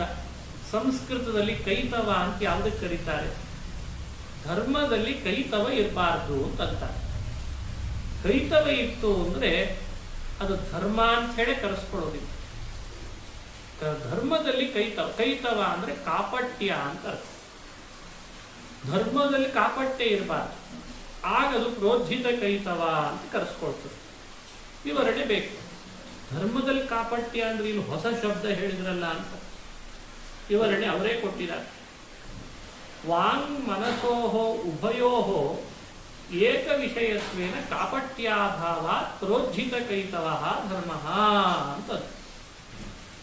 ಮನಸ್ಸು ಹಾಗೂ ಮಾತುಗಳಿಗೆ ಒಂದೇ ವಿಷಯ ಇದ್ರೆ ಆಗದು ಪ್ರೋಜ್ಜಿತ ಕೈತವ ಅಂತ ಕರೆಸ್ಕೊಳ್ತೀವಿ. ಮನಸ್ಸಿನಲ್ಲಿ ಒಂದು ಇಟ್ಟುಕೊಂಡು ಮಾತಿನಲ್ಲಿ ಮತ್ತೊಂದನ್ನು ಆಡಿ ಧರ್ಮ ಮಾಡ್ತೇನೆ ಅಂತ ದೇಹದಿಂದ ಕಾಯಿಕ ಮಾಡ್ತೇನೆ ಅಂತ ಹೊರಟ್ರೆ ಪ್ರೋಜ್ಜಿತ ಕೈತವ ಅಂತ ಅನ್ಸಲ್ಲ. ಮನಸಾತು ದ್ರವ್ಯಾದಿ ಫಲ ಉದ್ದಿಶತಿ ಇದಮೇವ ಹಿ ಕೈತವಂ ನಿಷ್ಕಾಮತೆಯ ಕೃತೌ ಪ್ರೋಜ್ಜಿತ ಕೈತವಂ ಭವತಿ ಅಂತಂತೇವಲ್ಲ, ಇದೆಲ್ಲ ಸರಿಯಲ್ಲ ಅಂತಂತ. ಇದೆಲ್ಲ ಅವ್ರು ಕೊಡುವಂಥ ಏನ್ ವಿವರಣೆ ಕೊಡ್ತಾರೆ ಅಂದ್ರೆ, ವಾಚಾ ವದತಿ ಮೋಕ್ಷ ಶಾಸ್ತ್ರಮಿದಂ ಅಹಂ ವಕ್ಷೇ ಇತಿ. ಬಾಯಲ್ಲಿ ಮಾತಾಡುವಾಗ ಪ್ರವಚನನೇ ಶುರು ಮಾಡಿರಲ್ಲ, ಇನ್ನು ಆಗಲೇ ಹೇಳ್ತಾನೆ ಮೋಕ್ಷ ಶಾಸ್ತ್ರದ ಪ್ರವಚನ ಮಾಡ್ತೇನೆ ಅಂತ ಹೇಳ್ತಾನೆ ಬಾಯಲ್ಲಿ. ಆದರೆ ಮನಸ್ಸಿನಲ್ಲಿ ಮಾತ್ರ ಎಷ್ಟು ಹಣ ಸಿಗ್ತದೋ ಏನೋ, ಕೊಡ್ಲೇ ಇಲ್ಲ ಅಂದ್ರೆ ದುಡ್ಡು ಕೊಡ್ತಾರೆ ಅಂತ ಹೇಳಿದ್ದೆ, ಕೊಡ್ಲಿಲ್ಲಲ್ಲಪ್ಪ ಅಂತ ಹೀಗೆ ದ್ರವ್ಯಾದಿ ಫಲಗಳನ್ನ ಮನಸ್ಸಿನಲ್ಲಿ ಆಲೋಚನೆ ಮಾಡಿ ಬಾಯಿ ಮಾತಿನಲ್ಲಿ ಮಾತ್ರ ಮೋಕ್ಷ ಶಾಸ್ತ್ರ ಪ್ರವಚನ ಮಾಡ್ತೇನೆ ಅಂತ ಹೇಳ್ತಾರಲ್ಲ, ಇದಕ್ಕೆ ಕೈತವ ಧರ್ಮ ಅಂತ ವಿವರಣೆ ಕೊಟ್ಟಿದ್ದಾರೆ. ವಕ್ಷೇ ಇತಿ ಮನಸಾತು ದ್ರವ್ಯಾದಿ ಫಲ ಉದ್ದಿಶತಿ. ಮನಸ್ಸಿನಿಂದ ಹಣದ ಆಸೆ ಇರ್ತಾನೆ, ಮೋಕ್ಷ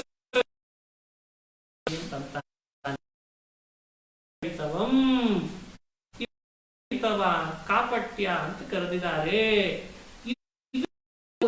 ಯಾವ ಕ್ರಿಯೆ ಮಾಡುವಾಗ ಇರಲ್ಲ ಅದು ಪ್ರೋಜ್ಜಿತ ಕೈತವ ಅಂತ ಕರೆಸ್ಕೊಳ್ತದೆ.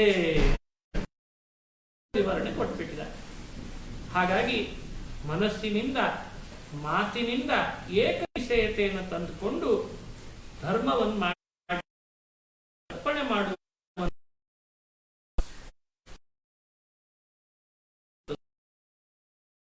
ಪರಮ ಅನ್ನೋ ಶಬ್ದ ಯಾವಾಗ ಆಡ್ತಾರೆ? ಪರ ಅಂದ್ರೆ ಶ್ರೀಹರಿ, ಅವನಿಗೆ ಯಾವುದನ್ನ ತಲುಪಿಸ್ತೇವೋ ಆ ಧರ್ಮ ಎಲ್ಲ ಪರಮ ಧರ್ಮ ಅಂತ ಆಗ್ತದೆ. ಭಗವತಿ ಧರ್ಮ. ಹಾಗಾಗಿ ಭಗವಂತ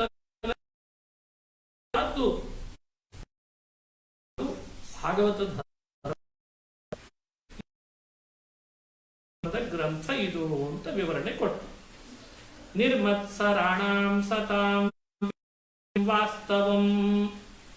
ಈ ಧರ್ಮದಿಂದ ಪ್ರೀತನಾಗುವನು ಪರಮಾತ್ಮ. ಅವನು ನಿರಸ್ತ ಸಮಸ್ತ ದೋಷ ಅಂಥ ತಾಪತ್ರಯಗಳನ್ನು ಪರಿಹರಿಸುವಂತಹ ಶ್ರೀಹರಿ ಅವನನ್ನು ಪ್ರತಿಪಾದನೆ ಮಾಡಲಿಕ್ಕೆ ಈ ಗ್ರಂಥ ಹೊರಟಿದೆ. ಹಾಗಾದ್ರೆ ಈ ಗ್ರಂಥದಲ್ಲಿ ನಾವು ಪ್ರವೃತ್ತಿ ಮಾಡೋರು ನಮ್ಮನ್ನ ನಾವು ಹೇಗೆ ಇಟ್ಕೊಂಡು ಪ್ರವೃತ್ತಿ ಮಾಡಬೇಕು, ಕಾಪಟ್ಯ ಬಿಟ್ಟು ಪ್ರವೃತ್ತಿ ಮಾಡಬೇಕು.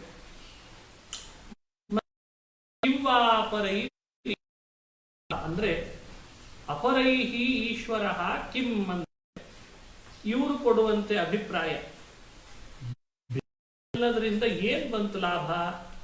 ಪರಮಧರ್ಮಾನುಷ್ಠಾನ ಪೂರ್ವಕ ಸೇವೆಯನ್ನ ಮಾಡ್ತಾ ಯಾರಿರ್ತಾರೆ ಅವರಿಗೆ ಸದ್ಯ ಭಗವಂತ ಹೃದಯದಲ್ಲಿ ಬಂದು ಸನ್ನಿಹಿತನಾಗಿ ಬಿಡ್ತಾನೆ. ಉಳಿದುದನ್ನ ಅನ್ಯ ಧರ್ಮಗಳನ್ನ ಅನ್ಯ ಧರ್ಮಗಳನ್ನ ಮಾಡಿ ದೇವರೇ ಮನಸ್ಸಿಗೆ ಬರದೇ ಇರುವಂತೆ ಮಾಡಿಕೊಂಡ್ರೆ ಅನ್ಯ ಧರ್ಮಗಳನ್ನು ಮಾಡಬೇಕು. ಯಾವುದನ್ನು ಮಾಡಿದ್ರೆ ಭಗವಂತ ತಕ್ಷಣದಲ್ಲಿ ಹೃದಯದಲ್ಲಿ ಬಂದು ಸನ್ನಿಹಿತನಾಗ್ತಾನೋ ಅದನ್ನು ಮಾಡಬೇಕು. ಏನೆಲ್ಲ ಮಾಡಿದ್ರು ದೇವರೇ ಹೃದಯದಲ್ಲಿ ಸನ್ನಿಹಿತನಾಗದೆ ಮನಸ್ಸಿನ ಪ್ರಸಾದವೇ ಇಲ್ಲದೆ ಇದ್ದಂತಾಗಿಬಿಟ್ರೆ ಮಾಡಿ ಏನ್ ಬಂತು ಅಂತ ಕೇಳ್ತಾ ಇದ್ದಾರೆ. ಹಾಗಾಗಿ ಭಗವಂತ ಹೃದಯದಲ್ಲಿ ತಕ್ಷಣ ಸನ್ನಿಹಿತನಾಗುವುದು ಕಾಪಟ್ಯರಹಿತವಾದ ಅವನಲ್ಲಿ ಅರ್ಪಣೆಗೊಳ್ಳುವಂತಹ ಭಾಗವತ ಧರ್ಮಾನುಷ್ಠಾನದಿಂದ. ಅದು ಶ್ರೀಮದ್ ಭಾಗವತದ ಸಾರ, ಅದೇ ನಿಜವಾಗ್ಲೂ ಸಂಕ್ಷಿಪ್ತ ಅರ್ಥ. ಇದನ್ನ ಇಲ್ಲಿ ಚಿಂತನೆ ಮಾಡಿಸ್ತಾರೆ. ಹಾಗಾಗಿ ಈ ಗ್ರಂಥದಲ್ಲಿ ಈ ವಿಷಯವನ್ನು ಪ್ರಸ್ತಾಪ ಮಾಡಿದ್ದನ್ನೇ ನಾವು ಸಂಗ್ರಹ ಮಾಡಿ ಕೊಡ್ತಿದ್ದೇವೆ ಅಂತ. ಏವಂ ಸಂಕ್ಷಿಪ್ಯ ಶಾಸ್ತ್ರಾರ್ಥಂ ಪ್ರತಿಪಾದ್ಯ ಅಯಮೇವ ಶಾಸ್ತ್ರಾರ್ಥ ಇತಿ ಕಂಠತ ಏವ ಪ್ರತಿಪಾದನೆ. ಸಂಕ್ಷಿಪ್ತವಾಗಿ ಶಾಸ್ತ್ರಾರ್ಥವನ್ನು ನಿರೂಪಿಸಿ ಕಂಠತಃ ಶಾಸ್ತ್ರಾರ್ಥವನ್ನು ನಿರೂಪಣೆ ಮಾಡಲಿಕ್ಕೆ 6 ಪದ್ಯಗಳನ್ನು ವ್ಯಾಖ್ಯಾನ ಮಾಡಿ ಕೊಡ್ತಾರೆ. ನಾವು ಮನೆಗೆ ಹೋದ್ರೂ ಇದನ್ನು ಮರಿಬಾರದು. ಯಾವುದು ಶಾಸ್ತ್ರಗಳ ಸಂಕ್ಷೇಪ ಅಂತ ಒಂದೊಂದೇ ಹೇಳ್ತಾ ಬರ್ತಾರೆ. ಶಾಸ್ತ್ರೇಷು ಯಾನೇವ ಸುನಿಶ್ಚಿತೋ ನೃಣಾಂ ಕ್ಷೇಮಸ್ಯ ಸಮ್ಯಕ್ ವಿಮೃಶೇಷು ಹೇತುಃ ಅಸಂಗ ಆತ್ಮನ್ಯತಿರಿಕ್ತ ವಸ್ತುನಿ ದೃಢಾರತಿರ್ಬ್ರಹ್ಮಣಿ ನಿರ್ಗುಣೇ ಚ ಯಾ. ಆತ್ಮನ್ಯತಿರಿಕ್ತ ವಸ್ತುನಿ ಅಸಂಗ ನಿರ್ಗುಣೇ ಬ್ರಹ್ಮಣಿ ರತಿ. ಇದೇ ಶಾಸ್ತ್ರಗಳಲ್ಲಿ ವಿಚಾರ ಮಾಡಿ ಅತ್ಯಂತ ಸಂಕ್ಷಿಪ್ತವಾಗಿ ಅದರ ಮಹತ್ವವನ್ನು ಹೇಳಿದ್ದಾರೆ. ಶಾಸ್ತ್ರೇಷು ಯಾನೇವ ಸುನಿಶ್ಚಿತ. ಶಾಸ್ತ್ರಗಳಲ್ಲಿ ಎಲ್ಲೇ ಹುಡುಕಿ ನೋಡ್ರಿ ಯಾನೇವ ಸುನಿಶ್ಚಿತ, ಇದನ್ನೇ ನಿರ್ಣಯ ಅಂತ ಮಾಡಿಕೊಟ್ಟಿದ್ದಾರೆ. ಇದಕ್ಕಿಂತ ಬೇರೆ ನಿರ್ಣಯ ಇಲ್ಲ. ಏನು? ಆತ್ಮನ್ಯತಿರಿಕ್ತ ವಸ್ತುನಿ ಅಸಂಗ ಬ್ರಹ್ಮಣಿ ದೃಢಾರತಿ. ಪರಮಾತ್ಮನನ್ನು ಬಿಟ್ಟು ಉಳಿದು ಎಲ್ಲ ಜಡಚೇತನ ಪದಾರ್ಥಗಳಲ್ಲಿ ಮಾನಸಿಕವಾಗಿ ಸಂಘವನ್ನು ಪರಿತ್ಯಜಿಸುವ ವೈರಾಗ್ಯ, ಆ ಭಗವಂತನಲ್ಲಿ ದೃಢವಾದಂತಹ ರತಿ ಆಸಕ್ತಿ, ಇದೇ ಶಾಸ್ತ್ರ ನಿರ್ಣಯಿಸಿಕೊಟ್ಟಂತಹ ಸಾರ. ಇದು ಬರ್ಲಿಕ್ಕೆ ಏನು ಮಾಡ್ತಿ ಅದೆಲ್ಲ ಧರ್ಮ. ನೋಡಿ ಹೇಗೆ ಹೇಳಿದ್ದಾರೆ, ಅಸಂಗ ಆತ್ಮನ್ಯತಿರಿಕ್ತ ವಸ್ತುನಿ ದೃಢಾರತಿರ್ಬ್ರಹ್ಮಣಿ ನಿರ್ಗುಣೇ ಚ ಯಾ. ಆ ಭಗವಂತನಲ್ಲಿ ದೃಢವಾದ ಆಸಕ್ತಿ ಮೂಡಬೇಕು. ಏನ್ ಮಾಡಿದ್ರಿಂದ ಆಗ್ತದೆ ನೀ ನೋಡ್ಕೊ, ನಿನಗೆ ಗೊತ್ತಾಗ್ತದೆ. ಯಾವುದನ್ನು ಮಾಡೋದ್ರಿಂದ ನಮಗೆ ಮತ್ತಷ್ಟು ಮತ್ತಷ್ಟು ಭಗವಂತ ವಿಮುಖದ ವಿಷಯದಲ್ಲಿ ಆಸಕ್ತಿ ಮೂಡ್ತದೋ ಅದನ್ನು ಮಾಡಬೇಡ. ಯಾವುದನ್ನು ಮಾಡೋದ್ರಿಂದ ಭಗವಂತನಲ್ಲಿ ಆಸಕ್ತಿ ಹೆಚ್ಚಾಗ್ತದೋ ಅದನ್ನು ಮಾಡು. ಇದೇ ಶಾಸ್ತ್ರದ ಸಂಕ್ಷೇಪಾರ್ಥ ಅಂತ ವಿವರಣೆ ಕೊಟ್ಟರು ಮೊದಲನೇ ಶ್ಲೋಕದಲ್ಲಿ. ಈಗ 6ರಲ್ಲಿ ಇದು ಮೊದಲು, 2ರಲ್ಲಿ ಹೇಳ್ತಾರೆ ಮತ್ತೆ ನಾನು ಕಥಂ ಪುರುಷಾರ್ಥ ಹೇತು ಯಾನೇವ ಇತ್ಯುಚ್ಯತೆ. ಚರ್ಚೆ ಶುರು ಆಯ್ತು. ಏನ್ ನೀವು ಎ ಬಿ ಅಂತ 2 ಮಾಡಿಬಿಟ್ರು. ಪರಮಾತ್ಮನನ್ನು ಬಿಟ್ಟು ಉಳಿದ ಕಡೆಯಲ್ಲಿ ಅನಾಸಕ್ತಿ, ಭಗವಂತನಲ್ಲಿ ದೃಢವಾದ ಆಸಕ್ತಿ, ಇವೆರಡೇ ಶಾಸ್ತ್ರದ ನಿಶ್ಚಿತವಾದ ಅರ್ಥವಾ? ಇದು ಬಿಟ್ಟು ಸಾಕಷ್ಟು ಹೇಳಿದ್ದಾರಲ್ಲ. ಮತ್ತೆ ಭಗವಂತನಲ್ಲಿ ಶ್ರದ್ಧೆ ಮಾಡೋದು ಬೇಡವಾ? ಹಾಗೆ ಅಧ್ಯಾತ್ಮ ವಿಚಾರ ಮಾಡೋದು ಬೇಡವಾ? ಮಹಾತ್ಮರ ಸೇವೆ ಮಾಡೋದು ಬೇಡವಾ? ಹಾಗೂ ಮಹನ್ನಿಂದೆಯನ್ನು ಬಿಡೋದು ಬೇಡವಾ? ಭೌತಿಕ ಗ್ರಾಮ್ಯ ವಿಷಯಗಳನ್ನು ಪರಿತ್ಯಾಗ ಮಾಡೋದು ಬೇಡವಾ? ಇಂದ್ರಿಯಗಳನ್ನು ಗೆಲ್ಲೋದು ಬೇಡವಾ? ನಿರ್ಜನವಾದ ಪ್ರದೇಶವನ್ನು ಆಶ್ರಯಿಸೋದು ಬೇಡವಾ? ಹಾಗೂ ಇಂದ್ರಿಯಗಳನ್ನೆಲ್ಲ ಪರಮಾತ್ಮನಲ್ಲೇ ವಿಷೀಕರಿಸೋದು ಬೇಡವಾ? ಭಗವದ್ ವಿಷಯಕವಾಗಿ ಇಂದ್ರಿಯಗಳನ್ನು ಮಾಡಬೇಕಲ್ಲ. ಮತ್ತು ಅಹಿಂಸೆಯಿಂದ ಇರೋದು ಬೇಡವೇ? ಯಮ ಬೇಡವಾ? ನಿಯಮ ಬೇಡವಾ? ಯದೃಚ್ಛಾ ಲಾಭ ತೃಪ್ತಿ ಬೇಡವಾ? ದ್ವಂದ್ವ ತಿತಿಕ್ಷಾ ಬೇಡವಾ? ಶ್ರವಣ ಬೇಡವಾ? ಭಗವದ್ ಉಪಾಸನಾ ಬೇಡವಾ? ಭಗವಂತನ ಮಹಾತ್ಮ್ಯವನ್ನ, ಗುಣ, ಅವನದೇ ಆದಂತಹ ಚರಿತ್ರೆ, ಅವುಗಳನ್ನು ಕೀರ್ತನೆ ಮಾಡೋದು ಯಾವುದು ಬೇಡವಾ? ಇಷ್ಟೇ ಸಾಕು. ಈಗ ತಾನೇ ಹೇಳಿದ್ರಲ್ಲ, ಭಗವದ್ಗೀತದ ಹತ್ರ ಅನಾಸಕ್ತಿ, ಭಗವಂತನಲ್ಲಿ ಆಸಕ್ತಿ. ಈಗ ಹೇಳಿದ ಇಷ್ಟೋ ತನಕ ನಾನು ಅದನ್ನ ಬರೆದಿಡುವಾಗ ಒಟ್ಟು 16 ಹೇಳಿದ್ದಾರೆ. ಈ 16 ಬೇಡ ಅಂತ ಆಗಿಬಿಡ್ತಾರೆ. ನೀವು ಹೇಳೋ ಶಾಸ್ತ್ರದ ನಿಶ್ಚಿತ ಅರ್ಥ ಇಷ್ಟೇ ಅಂತ ಹೇಳಿಬಿಟ್ರೆ ಇವ್ಯಾವುದೂ ಬೇಡ. ಇನ್ನು ನಾಳೆಯಿಂದ ಮಹನ್ನಿಂದೆ ಮಾಡೋದಾದ್ರೆ ಮಾಡ್ರಿ, ಪರವಾಗಿಲ್ಲ. ಹಾಗೆ ಇದನ್ನು ನಿಶ್ಚಿತವಾದ ಅರ್ಥ ಅಂತ ತೀರ್ಮಾನ ಮಾಡಿದ್ರಿ ಅಂತ ಪ್ರಶ್ನೆ. ಅದಕ್ಕೆ ಉತ್ತರ ಏನು? ನೈತೆ ಸಾಕ್ಷಾತ್ ಪುರುಷಾರ್ಥ ಹೇತವಃ. ಈಗ ಹೇಳಿದ 16 ಇದ್ದಾವಲ್ಲ, ಈ 16 ಕೂಡ ಪುರುಷಾರ್ಥಕ್ಕೆ ಸಾಕ್ಷಾತ್ತಾಗಿ ಸಾಧನಗಳಲ್ಲಂತೆ. ಈ 16 ಕೂಡ ಪುರುಷಾರ್ಥಕ್ಕೆ ಪರಂಪರೆಯ ಸಾಧನಗಳು. ಅದನ್ನು ಹೇಳ್ತಾರೆ, ಸಾಕ್ಷಾತ್ ಪುರುಷಾರ್ಥ ಹೇತವಃ ನ ಏತೆ ಕಿಂತು ಅಸ್ಮಾಭಿಃ ಪುರುಷಾರ್ಥ ಸಾಧನತೆಯ ಉಕ್ತಯೋಃ ಅಸಂಗ ರಸ್ಯೋರೇವ ಹೇತವಃ ಅಂತ. ಪುರುಷಾರ್ಥಕ್ಕೆ ಸಾಧನವಾದದ್ದು ಎರಡೇ. ಒಂದು ಭಗವದಿತರ ಅನಾಸಕ್ತಿ, ಭಗವಂತನಲ್ಲಿ ವಿಶೇಷವಾದ ಆಸಕ್ತಿ. ಇವೆರಡೇ ಪುರುಷಾರ್ಥಕ್ಕೆ ನಿಜವಾದ ಸಾಧನ. ಅವುಗಳಿಗೆ ಸಾಧನ ಯಾವುದು ಅಂದ್ರೆ ಈ 16. ಹಾಗಾಗಿ ಪರಮಾತ್ಮನ ಪುರುಷಾರ್ಥಕ್ಕೆ ಸಾಧನಗಳಾದ 2ಕ್ಕೆ ಸಾಧನಗಳಾದದ್ರಿಂದ ಇವುಗಳನ್ನು ಕೂಡ ನಾವು ನಿರೂಪಿಸಬೇಕೇ ಹೊರತು ಇವುಗಳೇ ಸಾಕ್ಷಾತ್ ಸಾಧನ ಅಲ್ಲ ಅಂತಂತ. ಪುರುಷಾರ್ಥ ಹೇತುತ್ವ ವಚನಂತೂ ಪರಂಪರೆಯ. ಮತ್ತು ಎಷ್ಟೋ ಕಡೆಯಲ್ಲಿ ಹೇಳುವಾಗ ಇಂದ್ರಿಯ ಜಯವೇನೆ ಭಗವಂತನ ಸಾಕ್ಷಾತ್ಕಾರ ಪುರುಷಾರ್ಥ ಆಗ್ತದೆ ಅಂತ ಹೇಳ್ತಾರಲ್ಲ. ಎಷ್ಟೋ ಕಡೆಯಲ್ಲಿ ಅಧ್ಯಾತ್ಮ ವಿಚಾರವೇನೆ ಭಗವಂತನ ಸಾಕ್ಷಾತ್ಕಾರಕ್ಕೆ ಸಾಧನ ಅಂತ ಹೇಳ್ತಾರಲ್ಲ. ಎಷ್ಟೋ ಕಡೆಯಲ್ಲಿ ಅಹಿಂಸೆ ಅದೇ ಪರಮಾತ್ಮನನ್ನ ಕಂಡು ಬಿಡ್ಲಿಕ್ಕೆ ಸಾಧ್ಯ ಅಂತ ಹೇಳ್ತಾರಲ್ಲ. ಪರಂಪರೆಯ ಹೇಳಿದ್ದಷ್ಟೇ. ಹಾಗಾಗಿ ಅವೆಲ್ಲ ಪರಂಪರೆ, ಪ್ರಮುಖವಾದದ್ದು ಇವೆಲ್ಲ. ಇತಿ ಭಾವೇನ ಏತೇಷಾಂ ಏತೇ ಪ್ರತ್ಯೇವ ಸಾಧನತಾಂ ದರ್ಶಯತಿ. ತೇಷಾಂ ಏತೇ ಪ್ರತ್ಯೇವ ಸಾಧನತಾಂ ದರ್ಶಯತಿ.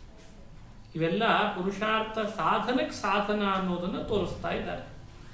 ತತ್ಶ್ರದ್ಧಯ ಭಗವದ್ಧರ್ಮಚರ್ಯಯ ಜಿಜ್ಞಾಸಯಾಧ್ಯಾತ್ಮಿಕ ಯೋಗ ನಿಷ್ಠಯ ಯೋಗೇಶ್ವರೋಪಾಸನಯಾ ಚ ನಿತ್ಯಂ ಪುಣ್ಯಶ್ರವಃ ಕಥಯಾ ಪುಣ್ಯಯಾ ಚ. ಎಂಥ ಅದ್ಭುತ ಭಾಗವತ. ತತ್ಶ್ರದ್ಧಯ ಭಗವದ್ ಧರ್ಮಚರ್ಯಯ. ಹೌದು, ಭಗವಂತನಲ್ಲಿ ಶ್ರದ್ಧೆ ಮಾಡಬೇಕು. ಭಗವಂತನ ವಿಚಾರ ರೂಪವಾದಂತಹ ಶ್ರದ್ಧೆ, ಜಿಜ್ಞಾಸೆ ಮಾಡಬೇಕು. ಆಧ್ಯಾತ್ಮಿಕ ಯೋಗದಲ್ಲಿ ಆಸಕ್ತಿ ತೋರ್ಬೇಕು. ಮಹಾತ್ಮರ ಸೇವೆ ಮಾಡಬೇಕು. ಅವೆಲ್ಲವೂ ಕೂಡ ಪರಂಪರೆಯ ಸಾಧನ. ಆ ಪರಂಪರಾ ಸಾಧನತೆಯನ್ನು ಋಷಭನಾಮಕ ಭಗವಂತನೇ ಉಪದೇಶ ಮಾಡಿದ್ದಾರೆ. ಅರ್ಥೇಂದ್ರಿಯಾರಾಮ ಗುಣೇಶ್ವ ತೃಷ್ಣಯ ತತ್ಸಮ್ಮತಾನಾಂ ಅಪರಿಗ್ರಹೇಣ ಚ ವಿವಿಕ್ತ ರುಚ್ಯಾ ಪರಿತೋಷ ಆತ್ಮನ್ ವಿನಾ ಹರೇರ್ ಗುಣಪೀಯೂಷಪಾನಾತ್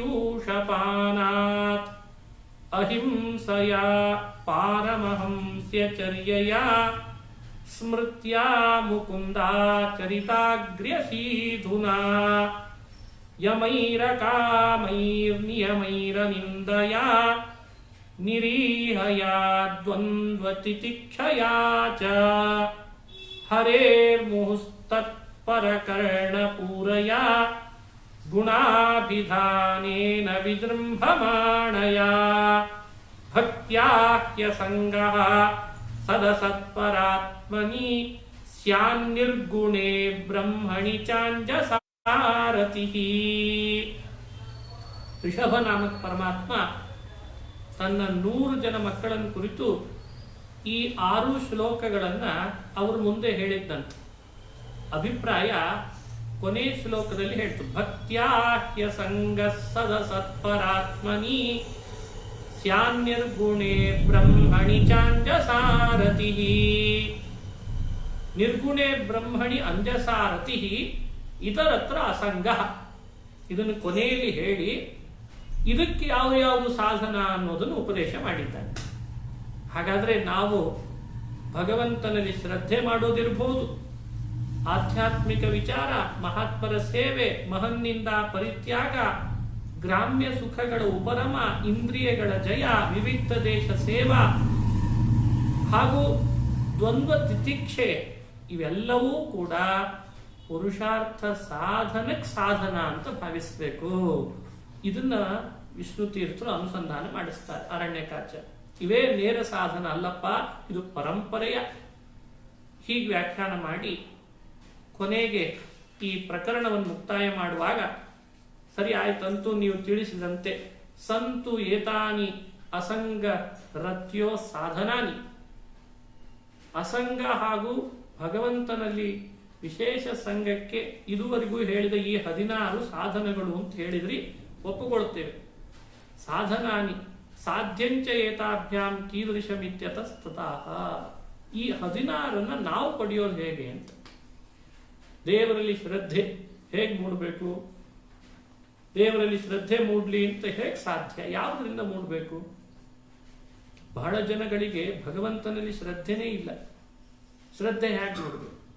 ಅಧ್ಯಾತ್ಮ ವಿಚಾರ ನಡಿಬೇಕು ಹೇಗೆ? ಅಧ್ಯಾತ್ಮ ವಿಚಾರ ಮಾಡೋದು ಅಂದ್ರೆ ಹೇಗೆ ಸಾಧ್ಯ, ಯಾವುದರಿಂದ ಸಾಧ್ಯ? ಮಹತ್ ಸೇವೆ ಹಾಗೂ ಮಹನ್ನಿಂದ ವರ್ಜನ, ಇದ್ರ ಬಗ್ಗೆ ನಮಗೆ ಪರಿಚಯ ಇದೆನಾ? ಮಹಾತ್ಮರು ಅಂದ್ರೆ ಗೊತ್ತಿಲ್ಲದೆ ಇದ್ದಾಗ ಮಹತ್ ಸೇವೆ ಮಾಡೋದು ಹೇಗೆ? ಮಹನ್ನಿಂದ ಬಿಡೋದು ಅಂದ್ರೆ ಏನು? ಹಾಗೆ ಗ್ರಾಮ್ಯ ಸುಖಗಳನ್ನ ಉಪರಮ ಮಾಡ್ತಾ ಬರಬೇಕು, ಅಂದ್ರೆ ಅದನ್ನು ನಿಯಂತ್ರಿಸ್ತಾ ಬರಬೇಕು. ಹೇಗೆ ಗ್ರಾಮ್ಯ ಸುಖಗಳನ್ನ ನಿಯಂತ್ರಿಸಬೇಕು, ಹೇಗೆ ಸಾಧ್ಯ? ಇಂದ್ರಿಯಗಳ ಜಯ ಅಂದ್ರೆ ಅದರ ಪ್ರಭೇದ ಏನು? ಇದೆಲ್ಲ ಗೊತ್ತಾಗ್ಬೇಕಲ್ಲ. ಅದಕ್ಕೋಸ್ಕರವಾಗಿ ನಾವು ಮಾಡಬೇಕಾದ ಉಪಾಯ ಏನು ಅಂತ ಅನ್ನೋ ಪ್ರಶ್ನೆಗೆ ಉತ್ತರ ಕೊಡ್ಲಿಕ್ಕೆ ಈ ಸಂಕ್ಷಿಪ್ತ ಶಾಸ್ತ್ರಾರ್ಥ ಪ್ರಕರಣದ ಕೊನೆ ಶ್ಲೋಕವನ್ನು ಉದಾಹರಿಸ್ತಾರೆ. ಯದಾ ರತಿರ್ಬ್ರಹ್ಮಣಿ ನೈಷ್ಠಿಕಿ ಪುಮಾನ್ ಆಚಾರ್ಯವಾನ್ ತ್ಯಾನ ವಿರಾಗರಂ ಹಸ ದಹತ್ಯ ಬೀಜಂ ಹೃದಯಂ ಜೀವಕೋಶಂ ಪಂಚಾತ್ಮಕಂ ಯೋನಿಮಿವೋತ್ಥಿತೋಗ್ನಿ. ಇದಕ್ಕೇನು ಉಪಾಯ ಅಂತ ಕೇಳಿದ್ದಕ್ಕೆ, ಯೋಗ್ಯರಾದಂಥ ಆಚಾರ್ಯರನ್ನ ಪಡಿಲೇಬೇಕು ಅಂತ ಅರ್ಥ. ಮನುಷ್ಯನಿಗೆ ಗುರುಗಳ ಸಹಾಯ ಇಲ್ಲದೇನೆ ಪುರುಷಾರ್ಥ ಸಾಧನೋಪಾಯವನ್ನು ಪಡಿಲಾರ. ಹಾಗಾಗಿ ಗುರು ಅನುಗ್ರಹೀತ ಪುಮಾನ್ ಜ್ಞಾನ ವೈರಾಗ್ಯಯೋ ರುದ್ರೇಕೇಣ ಭಕ್ತಿ ಯದಾ ನೈಷ್ಠಿಕೀ ನಿಷ್ಠಾಂ ಪ್ರಾಪ್ತ ಪಕ್ವಾ ಭವತಿ ತದಾ ಜೀವಕೋಶಂ ಪಂಚಾತ್ಮಕಂ ಅಬೀಜಂ ಬಾಹ್ಯ ಹೃದಯಂ ಅಂತಃಕರಣಂ ದಹತಿ. ಯಾವಾಗ ಗುರುಗಳ ಅನುಗ್ರಹಕ್ಕೆ ಪಾತ್ರನಾಗ್ತಾನೆ, ಜ್ಞಾನ ಹಾಗೂ ವೈರಾಗ್ಯಗಳ ಉದ್ರೇಕದಿಂದ ನೈಷ್ಠಿಕವಾದ ಪರಿಪಕ್ವವಾದ ಭಕ್ತಿ ಉಂಟಾಗ್ತದೆ, ಆಗ ಜೀವಕೋಶ ಅನಿಸ್ಕೊಳ್ಳುವಂತಹ ಏನು ಹೃದಯ ಇದೆ, ಬಾಹ್ಯ ಹೃದಯ ಅಂತಃಕರಣ, ಅದು ಭಗವದ್ವಿಷೇಕವಾಗಲಿಕ್ಕೆ ಶುರು ಆಗ್ತದೆ. ನಾವು ಹಾಗೆ ಬಂದ್ಬಿಡ್ಲಿ, ಹೀಗೆ ಬಂದ್ಬಿಡ್ಲಿ ಅಂತಂದ್ರೆ ಸಾಧ್ಯ ಇಲ್ಲ ಅಂತಂತಾರೆ. ಯೋನೇ ಕಾಷ್ಠಾದುಚ್ಚಿತೋ ಅಗ್ನಿ ಕಾಷ್ಠಾಮಿವ ಭಗವದ್ವಿಷೇಣೀಯ ರತಿ ಸೈವ ಅಂತಃಕರಣಂ ಸ್ವೋತ್ಪಾದಕಂ ನಾಶಯತೀತಿ ರತಿಫಲಂ ಈದೃಶಮಿತಿ ಭಾವ. ಯಾವಾಗಲೂ ಅಷ್ಟೆ, ಅಗ್ನಿ ಹುಟ್ಟೋದು ಕಟ್ಟಿಗೆಯಿಂದಲೇ ಅಂಥೇಳಿ ನನ್ನ ಹುಟ್ಟಿಸಿದ ಕಟ್ಟಿಗೆಯನ್ನು ಬಿಡ್ತೇನೆ ಅಂತೇನು ಅಲ್ಲಲ್ಲ, ಅದನ್ನು ಸುಟ್ಟಾಕ್ತ ಅಲ್ವೇ. ಯೋನೇ ಕಾಷ್ಠಾದುಚ್ಚಿತೋ ಅಗ್ನಿ ಕಾಷ್ಠಾಮಿವ ಭಗವದ್ವಿಷೇಣಿ ಯಾ ರತಿ ಸೈವ ಅಂತಃಕರಣಂ ಸೋತ್ಪಾದಕಂ ನಾಶಯತಿ. ಬಹಳ ಸೂಕ್ಷ್ಮವಾದ ವಿಚಾರ. ಬಾಹ್ಯಾಂತಃಕರಣ ಅದು ಕಟ್ಟಿಗೆ ಇದ್ದಂತೆ, ಭಗವಂತನಲ್ಲಿ ಆಸಕ್ತಿ ಅಗ್ನಿ ಇದ್ದಂತೆ. ಹುಟ್ಟಬೇಕು ಕಟ್ಟಿಗೆಯಲ್ಲೇ, ಆದ್ರೆ ಸುಡೋದು ಬಾಹ್ಯ ಅಂತಃಕರಣವನ್ನ. ಕಟ್ಟಿಗೆಯಲ್ಲಿ ಹುಟ್ಟಿದ ಅಗ್ನಿಯ ಸ್ವಭಾವ ತನ್ನ ಹುಟ್ಟಿಸಿದ ಅಗ್ನಿ ಸುಡೋದಲ್ವೇ. ಹಾಗಾಗಿ ಪ್ರತಿಯೊಬ್ಬರ ಬಾಹ್ಯಾಂತಃಕರಣದ ಕಟ್ಟಿಗೆಯಲ್ಲೇ ಹುಟ್ಟುತ್ತದೆ ಭಗವಂತನ ಆಸಕ್ತಿ ಎನ್ನುವಂಥ ಅಗ್ನಿ. ಅದು ಹುಟ್ಟಬೇಕು, ತನ್ನನ್ನು ಹುಟ್ಟಿಸಿದ ಬಾಹ್ಯ ಅಂತಃಕರಣ, ಲಿಂಗದೇಹ, ಸ್ಥೂಲ ದೇಹ, ಅದನ್ನು ನಾಶ ಮಾಡಬೇಕು. ಇದೇ ತತ್ವಾರ್ಥ ಅಂತಂತ. ಹಾಗಾಗಿ ಇದನ್ನ ವಿಚಾರ ಮಾಡ್ಲಿಕ್ಕೆ ಹೇಳಿದ್ರು. ಸೋತ್ಪಾದಕಂ ನಾಶಯತಿ ಇತಿ ರತಿಫಲಂ ಈದೃಶಂ. ಹಾಗಾಗಿ ಇದು ರತಿಫಲ. ರತಿಫಲ ಅಂದ್ರೆ ಭಗವಂತನಲ್ಲಿ ವಿಶೇಷವಾದ ಆಸಕ್ತಿಯನ್ನು ಮಾಡಿದವರಿಗೆ ಫಲ ಏನು ಅಂದ್ರೆ ಬಾಹ್ಯಾಂತಃಕರಣ ನಾಶ, ಬಾಹ್ಯಾಂತಃಕರಣದಲ್ಲೇ ಇರುವಂತಹ ವಿಷಯಗಳ ಕಲ್ಮಶಗಳ ನಾಶ. ಅದಾಗಬೇಕಲ್ವೇ?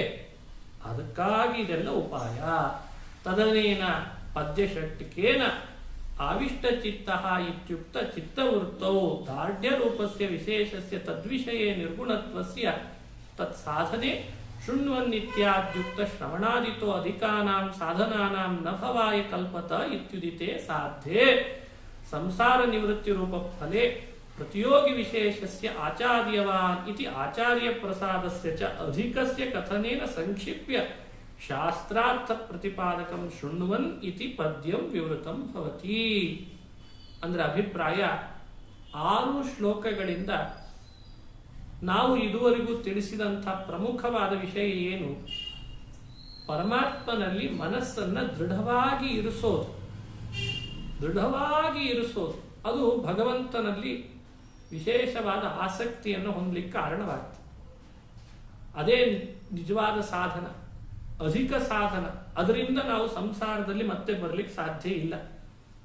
ಸಂಸಾರ ನಿವೃತ್ತಿ ಉಂಟಾಗ್ತದೆ. ಇಂಥ ಸಂಸಾರ ನಿವೃತ್ತಿ ರೂಪವಾದ ಫಲಕ್ಕೆ ಪ್ರತಿಯೋಗಿ ವಿಶೇಷ ಅಂದರೆ ಆಚಾರ್ಯರ ಅನುಗ್ರಹ. ಆ ಆಚಾರ್ಯರ ಅನುಗ್ರಹವನ್ನ ಹೇಳಿದ್ದು ಈ ಶ್ಲೋಕದಲ್ಲಿ. ಅದಕ್ಕೆ ಯೋಗ್ಯ ಆಚಾರ್ಯರನ್ನ, ಗುರುಗಳನ್ನ ಆಶ್ರಯಿಸಬೇಕು. ಅವರು ಜ್ಞಾನ ಹಾಗೂ ವೈರಾಗ್ಯವನ್ನು ಹುಟ್ಟಿಸ್ತಾರೆ. ಅದರ ಉದ್ರೇಕದಿಂದ ನಿನ್ನಲ್ಲಿ ಭಕ್ತಿ ಅತಿ ಹೆಚ್ಚಾಗ್ತದೆ, ರತಿ ಮೂಡ್ತದೆ. ಬಾಹ್ಯ ಅಂತಃಕರಣ ಅನ್ನೋ ಕಟ್ಟಿಗೆ ತಾನಾಗೆ ದಹಿಸ್ತದೆ. ಇಲ್ಲಿಗೆ ಸರಿಯಾಗಿ ಶ್ರೀಮದ್ ಅವಧೂತ ಶಿರೋಮಣಿ ಜಯಾರ್ಯ ವಿರಚಿತಂ ಜಯತೀರ್ಥ ನಿರ್ಮಿತ ಸಾರೋದ್ಧಾರ ಟೀಕಾಯಾಂ ಸಂಕ್ಷಿಪ್ತ ಶಾಸ್ತ್ರಾರ್ಥ ಪ್ರಕರಣಂ ಅಂತ ಮುಕ್ತಾಯ ಮಾಡ್ತಾರೆ. ಇನ್ನು ಮುಂದಿನ ಪ್ರಕರಣದಲ್ಲಿ ಸರಿ, ಮುಕ್ತಿಗೆ ಸಾಧನ 2. ಒಂದು ವಿರಕ್ತಿ, ಇನ್ನೊಂದು ಭಗವಂತನಲ್ಲಿ ರತಿ. ವಿರಾಗೋ ರತಿಶ್ಚದ್ ಭಯಮೇವ ಮುಕ್ತಿ ಸಾಧನ ಆಯ್ತು.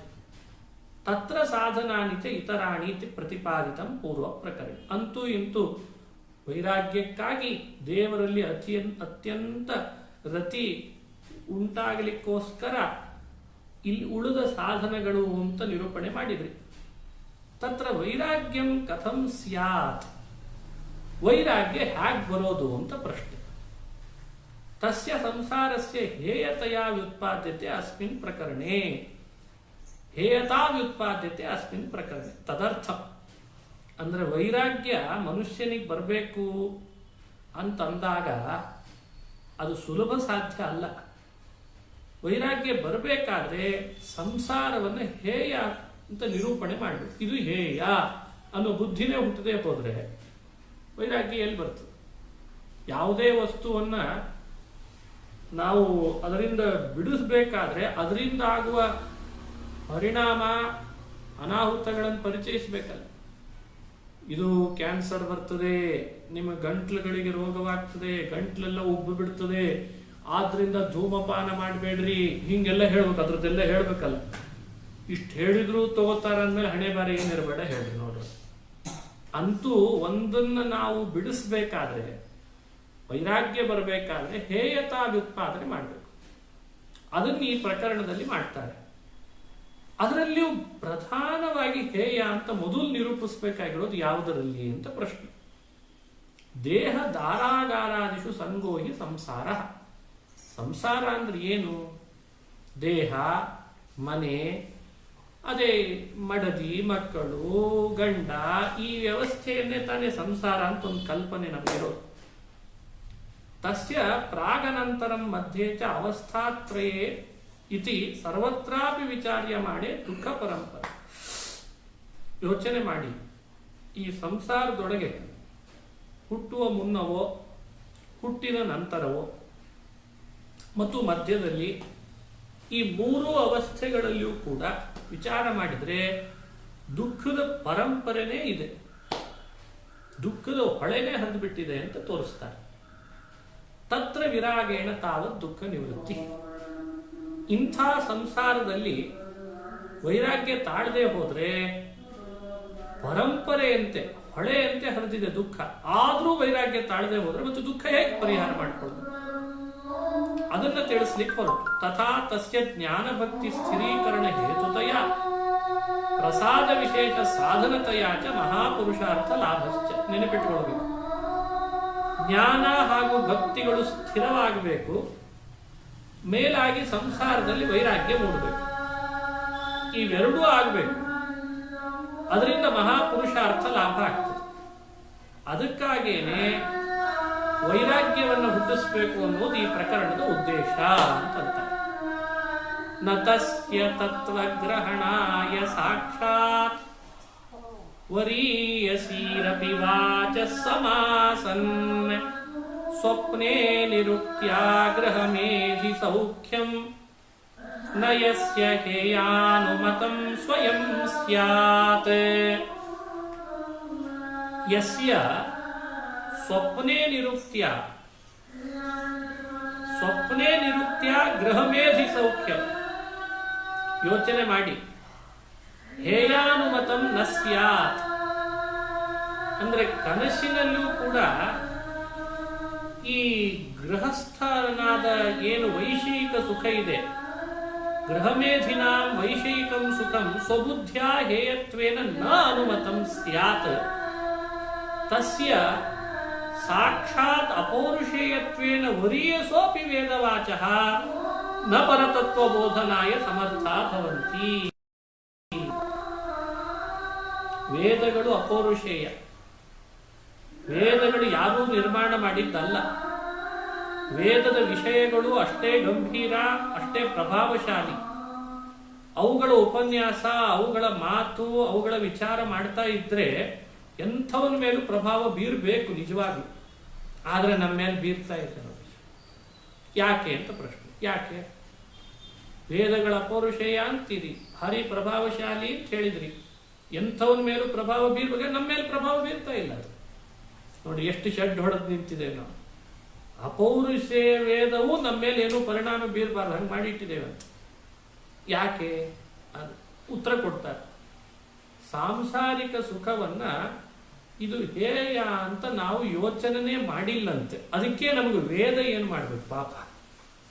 ಅದನ್ನು ಹೇಳ್ತಾರೆ, ಯಾವ ವ್ಯಕ್ತಿ ಕನಸಿನಲ್ಲೂ ಸಾಂಸಾರಿಕ ಸುಖವನ್ನ ಇದು ಹೇಯ, ಇಲ್ಲಿ ಏನು ಅರ್ಥ ಇಲ್ಲ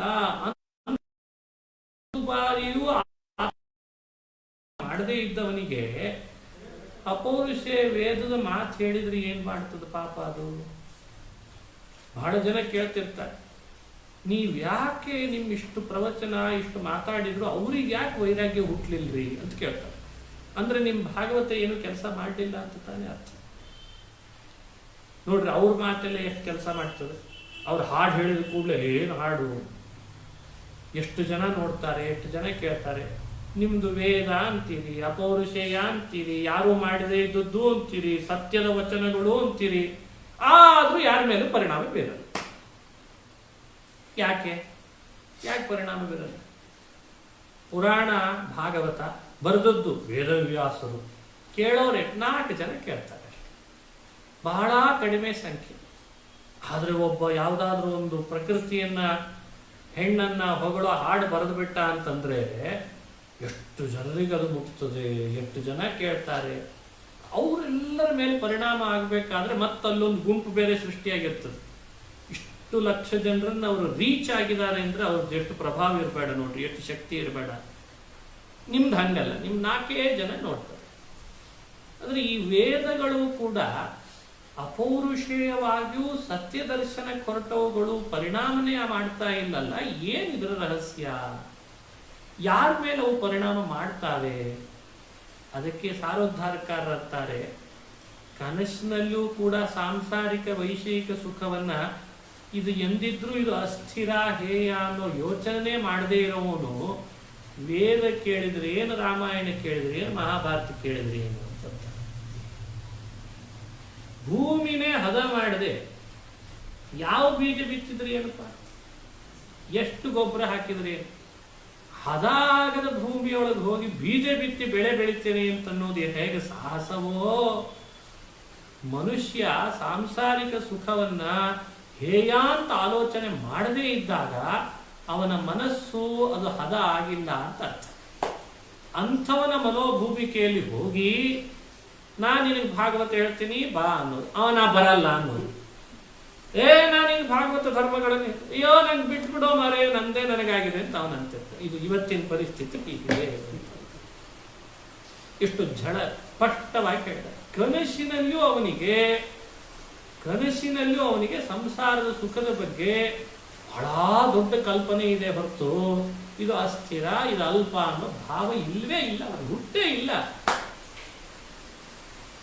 ಇದು ಯೋಚನೆ ಮಾಡಬೇಕಾದದ್ದಲ್ವೇ, ಅದನ್ನು ತಿಳಿಸ್ತಾ ಇದ್ದಾರೆ.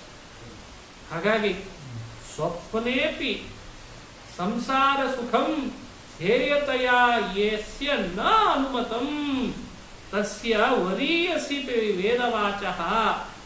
ಅತಿ ಪೌರುಷೇಯವಾದ ಶ್ರೇಷ್ಠವಾದ ವೇದದ ಮಾತಾದ್ರೂ ಅವನನ್ನ ಮೇಲೆ ಏನ್ ಪರಿಣಾಮ ಮಾಡ್ಲಿಕ್ಕೆ ಸಾಧ್ಯಪ? ಹಾಗಾಗಿಯೂ ಕೂಡ ವೇದದ ಮಾತುಗಳು, ಭಾಗವತಾದಿ ಪುರಾಣಗಳ ಮಾತು ನಮ್ಮ ಮೇಲೆ ಪರಿಣಾಮ ಬೀರಬೇಕಾದ್ರೆ ಮೊದಲೇ ನಾವು ವಿಷಯದ ಬಗ್ಗೆ ವೈರಾಗ್ಯವನ್ನ ತಾಳಿರಬೇಕು, ಮನಸ್ಸು ಹದ ಆಗಿರಬೇಕು. ಆಗ ಆ ಮಾತೇನಾದರೂ ಸ್ವಲ್ಪ ಪರಿಣಾಮ ಮಾಡ್ತಾರೆ. ಇಲ್ಲದೆ ಇದ್ರೆ ಅದು ಏನು ಪರಿಣಾಮ ಮಾಡಲ್ಲ ಅನ್ನೋ ಮಾತನ್ನು ಉಲ್ಲೇಖ ಮಾಡ್ತಾ ಇದ್ದಾರೆ. ಹಾಗಾಗಿ ಪರತತ್ವ ಬೋಧನಾಯ ಸಮರ್ಥ ನಭವಂತಿ ಅಸಂಗೇನ ದುಃಖ ನಿವೃತ್ತಿಶ್ಚ ಅನುಭವ ಸಿದ್ಧ. ನಿನಗೆ ನಿಜವಾಗಲೂ ಪರತತ್ವದ ತಿಳುವಳಿಕೆ ಬರಬೇಕಾ, ಅವನಲ್ಲಿ ಶ್ರದ್ಧೆ ಸ್ಥಿರವಾಗಬೇಕಾ? ಹಾಗಾದರೆ ಅಸಂಗತೆಯನ್ನು ತಾಳ್ಬೇಕು ಮನಸ್ಸಿನಿಂದ. ಮೇಲಾಗಿ ಇನ್ನೂ ಒಂದು ಉಪಾಯ, ಅಸಂಗತೆಯನ್ನು ತಾಳಿದ್ರಿಂದ ದುಃಖ ಹೋಗೋದು ಅನುಭವ ಸಿದ್ಧವಾಗಿದೆ. ಪರಮಾತ್ಮನ ಬಗ್ಗೆ ತಿಳುವಳಿಕೆ ಬರೋದು ಸ್ವಲ್ಪ ದೂರ, ಈಗ ಅನುಭವಿಸಬಹುದಾದ ದುಃಖವೂ ದೂರ ಆಗ್ತದೆ ಅಸಂಗದಿಂದ. ಹಾಗಾಗೂ ಅಸಂಗತೆ ಅನ್ನೋದು ಬಹಳ ಮುಖ್ಯವಾಗ್ತದೆ ಅಂತ. ಅಸಂಗೇನ ದುಃಖ ನಿವೃತ್ತಿಶ್ಚ ಅನುಭವ ಸಿದ್ಧ. ಉಪದಿಷ್ಟಮಪಿ ತತ್ವಂ ವೈರಾಗ್ಯವತೆಯೇವ ಹೃದಯೇ ಅವತಿಷ್ಠತೆ. ಎಷ್ಟೇ ಉಪದೇಶ ಮಾಡ್ರಿ ತತ್ವದ ಬಗ್ಗೆ, ಅದು ವೈರಾಗ್ಯ ಇದ್ದವನಿಗೆ ನಾಟ್ತದೆ ಹೊರತು ವೈರಾಗ್ಯ ಇಲ್ಲದೆ ಇದ್ದವನಿಗೆ ನಾಟಲ್ಲ. ಅದು ನಾಟಬೇಕಾದ್ರೆ ವೈರಾಗ್ಯ ಇರಲೇಬೇಕು. ಪಥ್ಯ ಮಾಡಿದವನಿಗೆ ಔಷಧಿಗಳೆಲ್ಲ ರೋಗ ಪರಿಹಾರ ಮಾಡಲಿ ಅಂದ್ರೆ ಹೇಗೆ ಸಾಧ್ಯ? ಔಷಧಿನೂ ತಗೊಳ್ಳೋದು, ಅಪಥ್ಯದಿಂದ ಇದ್ಬಿಡೋದು. ನೀವು ಹೇಳಿದ್ದೆಲ್ಲ ತಗೊಂಡಿದೆ ಅಂದ್ರೆ ಔಷಧಿ ಯಾಕೋ ಏನೋ ಇನ್ನೂ ವಾಸಿ ಆಗ್ತಾ ಇಲ್ಲ. ತಕ್ಷಣ ಕೇಳ್ತಾನೆ, ನಾ ಹೇಳಿದ ಪಥ್ಯ ಮಾಡಿದೆ ಇಲ್ಲ ಅಂತ. ಹಾಗಾದ್ರೆ ನನ್ನ ಔಷಧಿ ನಿನಗೆ ನಾಟಲ್ಲ ಅಂತ. ಅಪಥ್ಯ ಇದ್ದು ರೋಗಿಗೆ ಔಷಧಿ ನಾಟಲ್ಲ ಹೇಗೋ, ವೈರಾಗ್ಯ ಇಲ್ಲದ ವ್ಯಕ್ತಿಗೆ ತತ್ವಾರ್ಥ ಅನ್ನೋದು ನಾಟಲ್ಲ ಅಂತ. ಹಾಗಾಗಿ ವೈರಾಗ್ಯ ಮುಖ್ಯ. ಹೃದಯದಲ್ಲಿ ಸ್ಥಿರವಾಗಬೇಕಾದ್ರೆ ಅದು ಬಹಳ ಮುಖ್ಯ. ಭಕ್ತಿ ಸ್ಥಿರವಾಗಬೇಕಾದ್ರೆ ವೈರಾಗ್ಯ ಮುಖ್ಯ. ಹೀಗೆ ಭಕ್ತಿ ಸ್ಥಿರೀಕರಣ ಹೇತುತ್ವಂಚ ಪೂರ್ವ ಪ್ರಕರಣ ಅಂತೆ ಪ್ರತಿಪಾದಿತಂ. ಪ್ರಸಾದ ಹೇತುತಾಚ ಪ್ರಮಾಣ ಪ್ರಮಿತ. ಪ್ರಸಾದಕ್ಕೂ ಕಾರಣವಾಗಿದೆ ವೈರಾಗ್ಯ ಅನ್ನೋದು. ಪ್ರಸಾದ ಅಂದ್ರೆ ಏನಿಲ್ಲ, ಮನಃಪ್ರಸನ್ನತೆ ಅಂತ ಅನುಭವಿಸ್ಬೇಕು ಈ ವಿಷಯಗಳನ್ನೆಲ್ಲ. ಮನುಷ್ಯನ ಮನಃಪ್ರಸನ್ನತೆಗೆ ವೈರಾಗ್ಯ ಬಹಳ ಕೆಲಸ ಮಾಡ್ತದಂತೆ. ಅದಕ್ಕೆ ಉತ್ತರ ಕೊಡ್ತಾರೆ, ಪ್ರಮಾಣ ತೋರಿಸ್ತಾರೆ. ಏ ದಾರಾಗಾರ ಪುತ್ರಾದಿ ಪ್ರಾಣಾನ್ವಿತ್ತಮಿದಂ ಪರಂ ಹಿತ್ವಾ ಮಾಂ ಶರಣಂ ಯಾತಾಃ ಕಥಂ ತಾಂ ತ್ಯಕ್ತುಮುತ್ಸಹೇ. ಭಗವಂತ ಹೇಳ್ತಾನೆ ಒಂದ್ ಕಡೆ, ಹೆಂಡತಿ ಮಕ್ಕಳು ಮನೆ ಮಡದಿ ಎಲ್ಲರನ್ನು ಪರಿತ್ಯಜಿಸಿ ನೀನೊಬ್ಬ ಸಾಕು ಅಂತ ಶರಣ ಬರ್ತಾನಲ್ಲ ಅಸಂಗಿಯಾಗಿ, ಅವನನ್ನು ನಾನು ಹೇಗೆ ಬಿಟ್ಕೊಡ್ಲಿ ಅಂತ ದೇವರಂತಾನೆ. ಯಾರೂ ಬೇಡ ಅಂತ ನನ್ನ ಹತ್ರ ಬಂದವನನ್ನ ನಾನು ಹೇಗೆ ಬಿಟ್ಕೊಡ್ಲಿಕ್ಕೆ ಸಾಧ್ಯ? ಇನ್ನು ಎಲ್ಲರೂ ಅವನಿಗೂ ಬೇಕು ಇವನೂ ಬೇಕು ಅಂತ ಅಂದವನನ್ನ ಸರಿ ಬಿಡು ನಿಂಗೆ ಅವರೇ ಇರಲಿ ನಾನು ತಗೊಂಡು ಏನ್ ಮಾಡ್ತೀನಿ ಅಂತ ಅನ್ಬೋದು. ಅವರನ್ನೆಲ್ಲ ಬಿಟ್ಟು ಬಂದವನನ್ನ, ಅದು ನನಗಾಗಿ ಅಂತ ಬಿಟ್ಟು ಬಂದವನನ್ನ ನಾನು ಅವನನ್ನು ಹೇಗೆ ಬಿಡಬೇಕು ಹೇಳು? ಹಾಗಾದ್ರೆ ವೈರಾಗ್ಯ ಮನುಷ್ಯನಲ್ಲಿದ್ರೆ ದೇವರು ವಿರಕ್ತನನ್ನು ಬಿಡ್ಲಿಕ್ಕೆ ಮನಸ್ಸು ಮಾಡಲ್ಲ ಅನ್ನೋ ಅಂಶವನ್ನ ಹೇಳಿ ವೈರಾಗ್ಯ ಸಾಧನ ಅನ್ನೋ ಪ್ರಸಾದ ಹೇತು ಅಂತ ಹಾಕಿ ತೋರಿಸ್ತಾರೆ. ಹಾಗಾಗಿ ಪ್ರಸಾದ ಹೇತುತ ಅಂದ್ರೆ ಭಗವದ್ ಅನುಗ್ರಹಕ್ಕೂ ಕಾರಣವಾಗ್ತದೆ ವೈರಾಗ್ಯ ಅನ್ನೋದನ್ನು ಸ್ಪಷ್ಟಪಡಿಸಿದೆ. ಇದಂತೂ ಸ್ವತಯೇವ ವಿರಕ್ತ ವಿಷಯ. ಈ ಮಾತೆಲ್ಲ ಸ್ವಭಾವದಿಂದ ವಿರಕ್ತನಾದವನನ್ನು ಕುರಿತು ಹೇಳಲಿಕ್ಕೆ ಬಂದದ್ದು. ಅತಯೇವ ಸ್ವಯಂ ಸ್ಯಾದಿತ್ಯುಕ್ತ. ಎರಡು ರೀತಿ ವಿರಕ್ತರು ಸಾರೋದ್ಧಾರಕಾರ ಪ್ರಕಾರ. ಸ್ವಭಾವದಿಂದಲೇ ವಿರಕ್ತರಾಗಿರ್ತಾರೆ, ಹುಟ್ಟಿನಿಂದಲೂ ವೈರಾಗ್ಯ ಅವರಿಗೆ ಅಭಿವ್ಯಕ್ತಿ ಆಗಿಬಿಟ್ಟಿರ್ತದೆ. ಕೆಲವರಿಗೆ ಹಂಗಲ್ಲ, ಬುದ್ಧಿಪೂರ್ವಂ ನ ವಿರಜ್ಯಂತೆ ತಾನ್ ಬಲಾತ್ಕೃತ್ಯ ವಿರಕ್ತಾನ್ ಕೃತ್ವ ಅನುಗೃಹಾತ್. ದೇವರೇ ಸೃಷ್ಟಿ ಮಾಡಿದ ಜೀವರು, ಆ ಜೀವರಲ್ಲಿ ಎರಡೂ ರೀತಿಯಾದವರು ಇದ್ದಾರೆ. ಹುಟ್ಟುಡ್ತಾನೇ ವಿರಕ್ತರಾಗಿರ್ತಾರೆ, ಹುಟ್ಟುಡ್ತಾ ಸರ್ವವನ್ನು ಪರಿತ್ಯಜಿಸಿ ದೇವರನ್ನು ಶರಣ ಬಂದ್ಬಿಡ್ತಾರೆ. ದೇವರಿಗೆ ಅವರನ್ನು ಕಂಡ್ರೆ ಬಹಳ ಪ್ರೀತಿ, ಎಂಥ ಒಳ್ಳೆ ಮಗ ಇವ ನನಗೆ ಅಂತಂತ. ಕೆಲವರು ಹಂಗಿರಲ್ಲ, ಏನ್ ಮಾಡಿದ್ರು ದೇವರ ಹತ್ರ ಬರ್ತಿರಲ್ಲ. ಅಂಥವರನ್ನ ಪರಮಾತ್ಮ ಏನ್ ಮಾಡ್ತಾನೆ, ಬುದ್ಧಿಪೂರ್ವಂ ಸ್ವತೋ ಬುದ್ಧಿಪೂರ್ವಂ ನವಿರತ್ತೆ, ತಾವಾಗೆ ಬುದ್ಧಿ ಕಲ್ತು ಎಲ್ಲ ಪರಿತ್ಯಜಿಸಿ ದೇವರ ಹತ್ರ ಬರ್ತಾರೆ ಅಂತ ಇಲ್ವೇ ಇಲ್ಲ. ಕೆಲವರು ಹಂಗಿದ್ದಾರೆ, ಎಲ್ಲ ಅವರು ತನ್ನ ಮಕ್ಕಳೇ ಇಲ್ಲ. ಮತ್ತೆ ಅದಕ್ಕೆ ಪರಮಾತ್ಮ ಬಲಾತ್ಕೃತ್ಯ ವಿರಕ್ತಾನ್ ಕೃತ್ವ ಅನುಗೃಹಾತ್. ಅಂಥ ಕೆಟಗರಿಯ ಜೀವರನ್ನ ದೇವರೇ ಬಲವಂತವಾಗಿ ಅವರಿಗೇನೋ ಬೇಕಾದ ವಸ್ತುವನ್ನು ಅವರಿಂದ ಕಾಣೆ ಆಗೋ ಹಾಗೆ ಮಾಡಿ, ಗೊಳೋ ತಳೋ ಹಾಗೆ ಮಾಡಿ, ಅಂತೂ ಇಂತೂ ಆಮೇಲೆ ದೇವರ ಹತ್ರ ಬರೋದು ಮಾಡ್ತಾರೆ. ನೋಡಿದೆ ಮಾಡಿದೆ, ಅದು ಬಿಡೋದು ನೀ ಬಿಡ್ಲಿಲ್ಲ ನಾನೇ ಬಿಡಿಸ್ದೆ ಅಂತ ಹೇಗಿದೆ. ಎರಡೂ ಥರ ಇದ್ದಾರೆ. ಅಂಥವ್ರಿಗೂ ಹೇಳ್ತಾರೆ, ಬ್ರಹ್ಮನ್ನಿ ಯಮನು ಗೃಹಾಮಿ ತದ್ವಿತ್ತಂ ವಿಧುನೋಮ್ಯಹಂ ಅಂತಂದ. ಅದಕ್ಕೆ ಪ್ರಮಾಣ ಯಮನು ಗೃಹಾಮಿ. ಸ್ವತಃ ವೈರಾಗ್ಯ ಬರಲಿಲ್ಲ ಬಲಿಚಕ್ರವರ್ತಿಗೆ. ತ್ರಿವಿಕ್ರಮನಾಗಿ 3 ಪಾದದ ಜಪ ಮಾಡಿ ಎಲ್ಲ ಅಳದ್ ಮುಂದೆ ನಿಂತ್ಕೊಂಡಲ್ಲ, ಸ್ವಾಮಿ ಎಲ್ಲ ನಿಂದೆ, ಅಲ್ಲಿ ಮೊದಲೇ ಹೇಳಿಬಿಟ್ಟಿದ್ರೆ ತ್ರಿವಿಕ್ರಮನಾಗ್ತಾನೆ ಇರಲಿಲ್ಲ. ನೋಡಿ ಇಲ್ಲೇನು, ಬಲಾತ್ಕೃತ್ಯ ವಿರಕ್ತಾನ್ ಕೃತ್ವ ಅನುಗೃಹ. ಬಲಿಚಕ್ರವರ್ತಿಯ ಭಕ್ತ, ಬಲಿನೂ ಭಕ್ತನೇ, ಅವನಿಗೆ ಸ್ವತಃ ವಿರಕ್ತಿ ಇರಲಿಲ್ಲ. ಬಂದು ವಿರಕ್ತಿಯನ್ನು ಹುಟ್ಟಿಸಿ ಅವನ ಕಡೆಯಿಂದ ಕಸದು ಅವನನ್ನು ಅನುಗ್ರಹಿಸಿದ್ದ. ನಾವೆಲ್ಲ ಯಾವ ಕೆಟಗರಿಯಲ್ಲಿ ಬರ್ತೇವೆ ಯೋಚನೆ ಮಾಡಬೇಕು. ಸ್ವತಃ ವಿರಕ್ತರು, ಭಗವಂತನೇ ಅವರನ್ನ ಬಲವಂತವಾಗಿ ವಿರಕ್ತರನ್ನಾಗಿ ಮಾಡ್ತಾರೆ. ಅಂದ್ರೆ ಸ್ವಭಾವದಲ್ಲಿ ವೈರಾಗ್ಯ ಇರ್ತದೆ, ಅಭಿವ್ಯಕ್ತಿಯನ್ನು ಇಟ್ಕೊಂಡು ಮಾತನಾಡ್ತಾರೆ. ಅಭಿವ್ಯಕ್ತಿಯ ವಿಶೇಷ ಇದೆಲ್ಲ. ಸರಿ, ಪರಲೋಕಾದಿಮಂ ಲೋಕಮಾಗಚ್ಚನ್ ವೀತ್ಯಾದಿದ್ವಾರ ಕರ್ಮಶೇಷೇಣ ಪುರುಷ ದೇಹಂ ಗತಃ ತ್ರಿಮಾಸ ಮಾತ್ರಂ ತತ್ರ ದುಃಖಮನುಭೂಯ ರೇತೋದ್ವಾರ ಸ್ತ್ರಿಯಃ ಕುಕ್ಷಿಂ ಶ್ರಿತಃ ಕಲಲ ಬುದ್ಬುದಾದಿ ಕ್ರಮೇಣ ಶಿರಾದ್ಯಂಗೋಪೇತ ಪಿಂಡಮಾಸ್ಥಿತಃ ಷಣ್ಮಾಸಂ ದುಃಖಮನುಭೂಯ ಬಹುಜನ್ಮಾರ್ಜಿತ ಪುಣ್ಯವಶೇನ ಕಸ್ಮಿಂಶ್ಚಿತ್ ಜನ್ಮನಿ ಸಪ್ತಮೇ ಮಾಸೆ ಪೂರ್ವತನಾನಿ ಜನ್ಮಾನಿ ಸ್ಮರನ್ ಮಾತ್ರಾ ಭುಕ್ತೈ ಕಟುತೀಕ್ಷಣ ಕ್ಷಾರಾದಿಭಿಃ ಸರ್ವಾಂಗೇಷು ಉತ್ಪನ್ನ ವೇದನೋ ವಿಣ್ಮೂತ್ರಗರ್ತಸ್ಥೈಃ ಕೃಮಿಭಿಃ ಕ್ಷತ ಸರ್ವಾಂಗಃ ಪ್ರತಿಕ್ಷಣಂ ಮೂರ್ಛಾಮಾಪ್ನುವಂತಹ ಪಂಜರೇ ಶಕುಂತೈವ ಸ್ವಾಂಗಚೇಷ್ಟಾಯಾಮ್ ಅಕಲ್ಪಃ ಜನ್ಮಶತೋದ್ಭವಂ ದುಃಖಂ ಅನುಸ್ಮರನ್ ದೀರ್ಘಂ ಉಚ್ಛ್ವಸನ್ ಪುನರೇವಂ ವಿಧಂ ಕರ್ಮ ನ ಕುರ್ಯಾಂ ಇತಿ ಪಶ್ಚಾತ್ತಪ್ಯಮಾನೋಪಿ ತತ್ ಪರಿಹಾರಾಶಕ್ತಃ ಏವಂ ಚಿಂತಯನ್ ಆಸ್ತ ಇತ್ಯಾಹ. ವಾಕ್ಯಗಳು ಏನು ಓದಿದ್ರು ಅಂತ ತಕ್ಷಣ ಗೊತ್ತಾಗಲ್ಲ, ಸುಲಭ ಇದೆ ವಿವರಣೆ.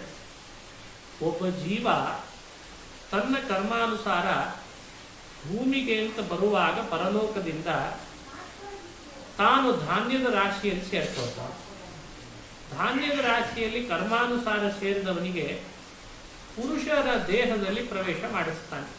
ತಂದೆ ಅಂತ ಅನಿಸ್ಕೊಳ್ಳುವ ಪುರುಷ ಅವನೊಳಗೆ 3 ತಿಂಗಳ ತನಕ ಇದ್ದು ತ್ರಿಮಾಸಂ ತತ್ರ ದುಃಖಂ ಅನುಭೂಯ, ಪುರುಷನ ದೇಹದಲ್ಲಿ 3 ತಿಂಗಳಷ್ಟು ದುಃಖವನ್ನು ಅನುಭವಿಸ್ತಾನೆ. ರೇತಸ್ಸಿನ ರೂಪನಾಗ್ತಾನೆ. ಸ್ತ್ರೀಯ ದೇಹದಲ್ಲಿ ಪ್ರವೇಶ ಮಾಡ್ತಾನೆ. ಆ ದೇಹದಲ್ಲಿ ಪ್ರವೇಶಿಸಿದಾಗಲೂ ದುಃಖ ಇದೆ. ಕಲಲ, ಬುದ್ಬುದ, ಕರ್ಕಂದು, ಪೇಶ್ಯಂಡ ಅಂತೆಲ್ಲ ಹೇಳಿದ್ದಾರೆ. ಆ ಅವಸ್ಥೆಗಳಲ್ಲಿ ದುಃಖ ಅನುಭವಿಸ್ತಾನೆ. ತಲೆ, ಕೈ, ಕಾಲು, ಅಂಗಗಳಿಂದ ಆ ದೇಹದ ಗರ್ಭಚೀಲದಲ್ಲಿ, ತಾಯಿ ದೇಹದ ಗರ್ಭಚೀಲದೊಳಗೆ ಇವನ ದೇಹ ಬೆಳೀತಿರ್ತದೆ. ಆ ಗರ್ಭಚೀಲದಲ್ಲೂ ದುಃಖ ಅನುಭವಿಸ್ತಿರ್ತಾನೆ.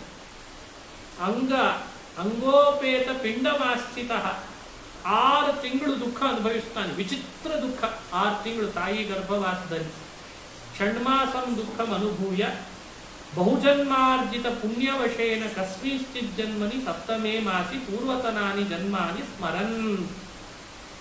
ಬಹಳಷ್ಟು ಜನ್ಮಗಳ ಹಿಂದೆ ಬಹಳ ಪುಣ್ಯ ಮಾಡಿದ್ದ ಅಂತಾದರೆ ಆ ಪುಣ್ಯದ ಪ್ರಭಾವದಿಂದ ಯಾವುದೋ ಒಂದು ಜನ್ಮದ ತಾಯಿ ಗರ್ಭವಾಸದ 7ನೇ ತಿಂಗಳಿನಲ್ಲಿ ಹೀಗೊಂದು ಸ್ಮರಣೆ ಕೊಡ್ತಾನೆ.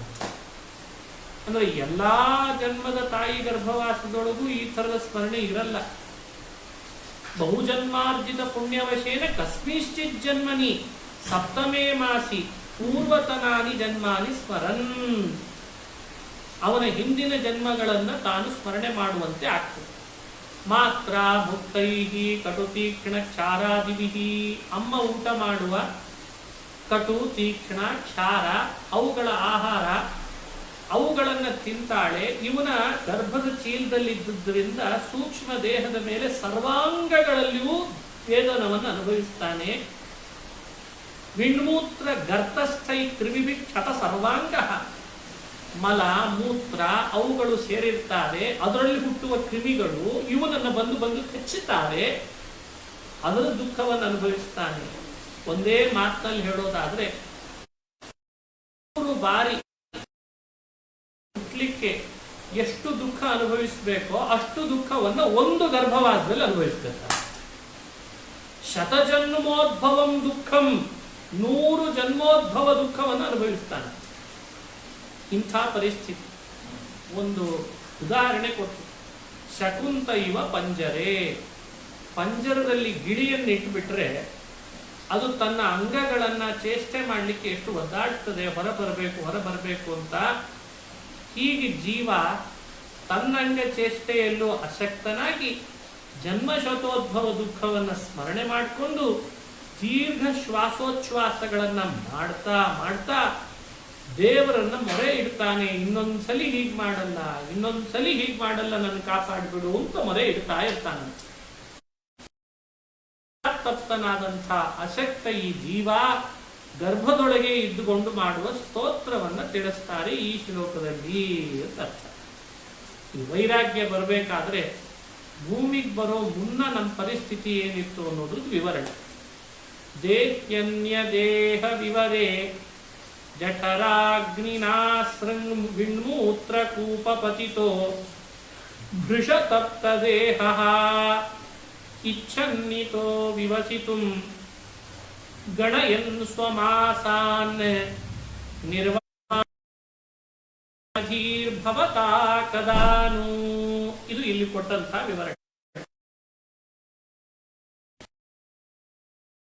ಜೀವ ತನ್ನ ದೇಹದೊಳಗಿದ್ದಾಗ, ಅಂದ್ರೆ ತಾಯಿ ಗರ್ಭದಲ್ಲಿದ್ದಾಗ ಹ್ಯಾಗ್ ಅಂತ ಹೇಳ್ತಾರೆ.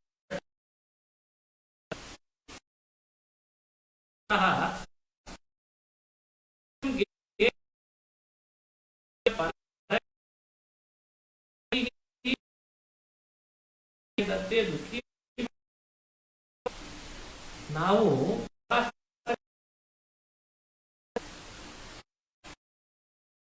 ಪ್ರವಾಸ ಯಾರದೋ ಮನೆಯಲ್ಲಿ ಇಳ್ಕೊಳ್ಬೇಕಾಗ್ತದೆ.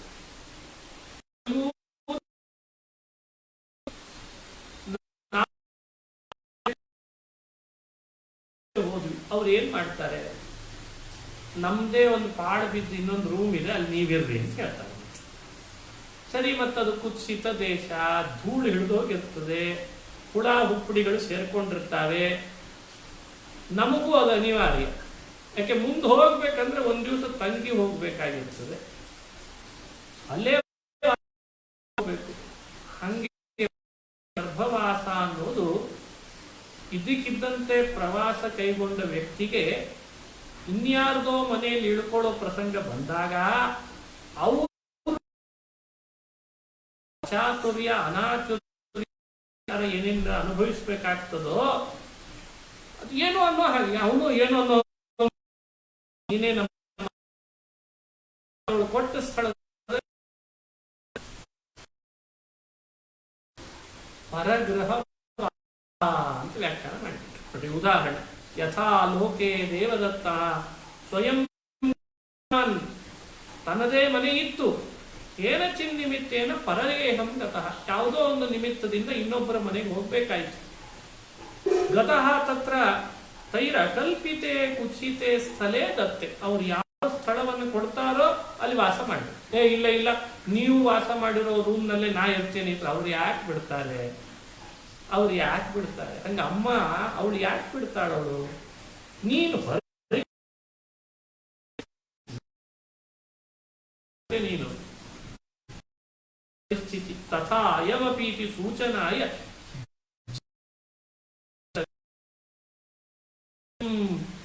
ಜೀವ ಅನ್ನೋ ಶಬ್ದ ಆಡದೇನೆ ಭಾಗವತದಲ್ಲಿ ದೇಹಿ ಅನ್ನೋ ಶಬ್ದವನ್ನು ಆಡಿದ್ರಿಂದ ಇದನ್ನು ಸೂಚನೆ ಮಾಡ್ತದೆ ಅಂತ ತಿಳಿಸ್ತಾರೆ ಸಾರೋದ್ಧಾರಕ. ಅನ್ಯ ಕುಕ್ಷಾವಿತಿ ವಕ್ತವ್ಯ ಅನ್ಯ ದೇಹ ವಿವರೇ. ಇನ್ನೊಂದು ಗರ್ಭದಲ್ಲಿ ಅಂತ ಹೇಳಬೇಕಾಗಿತ್ತು, ಅನ್ಯ ಕುಕ್ಷವು ಹಾಗೂ ಹೇಳಿಲ್ಲ, ಅನ್ಯ ದೇಹೆ ಅಂತ ವಿವರಣೆ ಕೊಟ್ಟರು. ತತ್ರ ಸಾಕು ಇಲ್ಲಿದ ಬಿಡಿಸು ನನ್ನನ್ನ ಅಂತ ಬಹಳ ವಿಪರೀತ ವೇದನೆ ಈ ಮಾತು ಭಾಗವತದಲ್ಲಿ ಬಂದದ್ದನ್ನು ಸಂಗ್ರಹಿಸಿ ಇದು ಪ್ರಾಗ್ ದುಃಖಾನುಭವಕ್ಕೆ ಇದಕ್ಕಿಂತ ಬೇರೆ ಬೇಕೇನು ಅಂತ ತೋರಿಸಿ, ದೇಹ ಪಡ್ಕೊಳ್ಳೋಕ್ಕಿಂತ ಮೊದಲು ದುಃಖಾನುಭವಕ್ಕೆ ಬೇರೆ ಇನ್ನೇನು ಬೇಕು ನಿನಗೆ ಉದಾಹರಣೆ?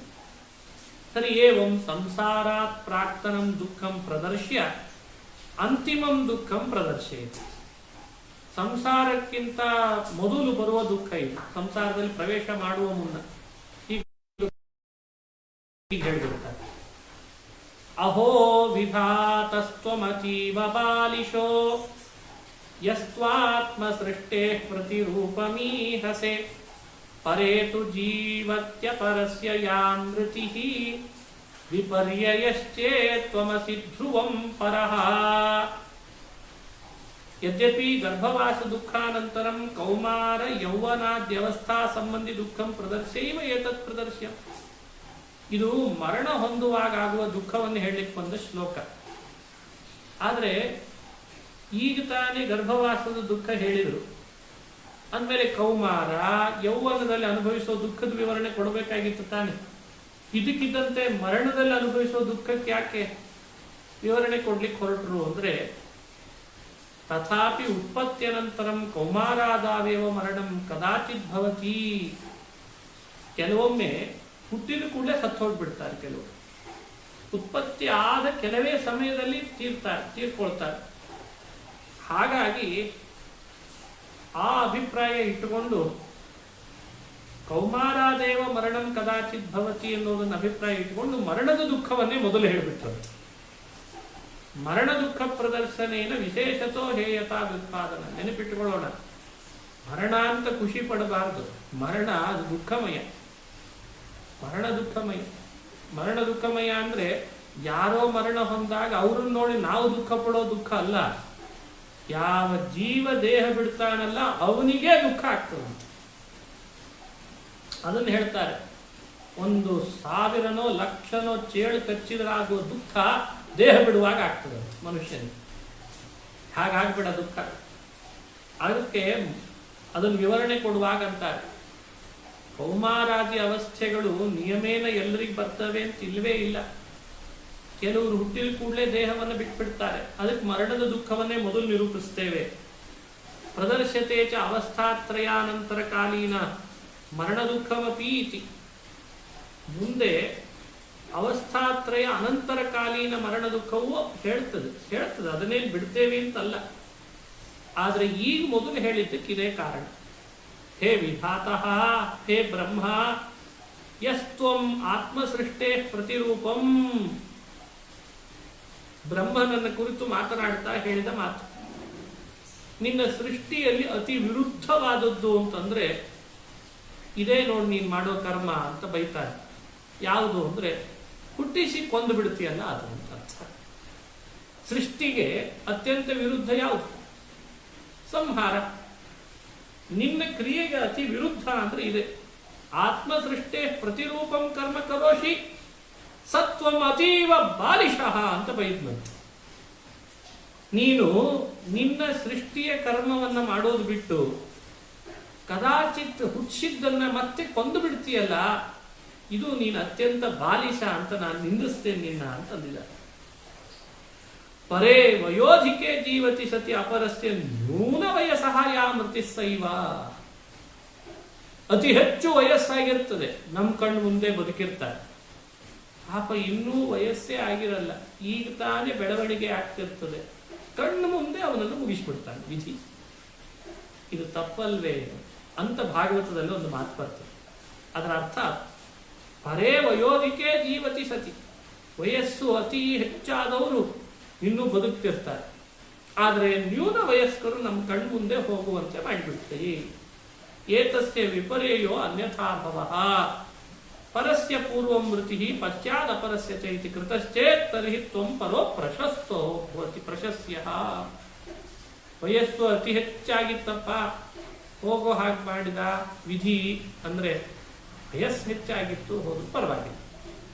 ವಯಸ್ಸು ಆಗಿರಲ್ಲ, ಈಗಲೇ ಇನ್ನು ಬೆಳವಣಿಗೆ ಪಡಿತಿರ್ತಾರೆ, ಆಗಲೇ ಪ್ರಾಣ ಹರಣ ಮಾಡಿಬಿಡ್ತಾರೆ. ಇದು ನಿನ್ನ ನಿಂದ್ಯ ಅಂತ ಒಂದು ಮಾತು ಭಾಗವತದಲ್ಲಿ ಬರ್ತದೆ. ಈ ಮಾತಿನಿಂದ ಅರ್ಥೈಸ್ಕೊಳ್ಬೇಕು, ಮರಣದಲ್ಲಿಯೂ ಕೂಡ ಬಹಳ ದುಃಖ ಇದೆ ಅನ್ನೋ ಕಾರಣಕ್ಕೆ ಮರಣವನ್ನು ನಿಂದಿಸ್ತಾರೆ. ಆ ವ್ಯಕ್ತಿಗೂ ದುಃಖ, ಅದನ್ನು ಕಳ್ಕೊಂಡ್ರಲ್ಲ ಅನ್ನೋ ಕಾರಣಕ್ಕೆ ಆ ಹಡದವರಿಗೂ ದುಃಖ. ಈ ಅಭಿಪ್ರಾಯದಿಂದ ಈ ಮಾತನ್ನು ಉಲ್ಲೇಖ ಮಾಡಿದ್ದಾರೆ. ಶರೀರಿಣಾಂ ಯ ಮೃತ್ಯು ಜನ್ಮನೋ ಏಕಏವ ಕ್ರಮಃ ಯದಿ ನಹಿ ಸ್ಯಾತ್ ತದಾ ಆತ್ಮನಾಂ ಕರ್ಮಭಿ ಪಾಪೈಃ ನಿಮಿತ್ತೈಃ ಸೃಷ್ಟಿ ವಿಪರೀತ ಕ್ರಮ ಏವ ಲಯೇ ಅಸ್ತು. ಸೃಷ್ಟಿ ಪ್ರತಿರೂಪೋ ಲಯ ಕ್ರಮಃ ಕಥಮಿದಾನೀಂ ಅಂಗೀಕ್ರಿಯತ ಇತ್ಯತಃ ಅಂಗೀಕಾರವಾದಸ್ಯ ಇದಂ ಪ್ರಯೋಜನಂ ಯತ್ ಪೂರ್ವೋಕ್ತಸ್ಯೈವ ಸಮರ್ಥನಂ ಅಂತದ್ದು.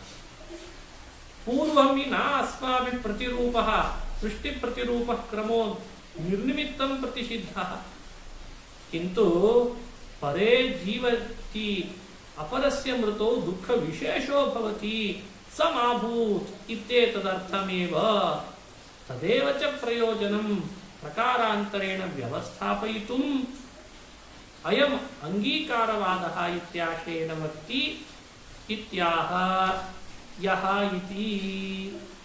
ನಹಿ ಕ್ರಮಶ್ಚೇದಿಹ ಮೃತ್ಯು ಜನ್ಮನೋಃ ಶರೀರಿಣಾಮಸ್ತು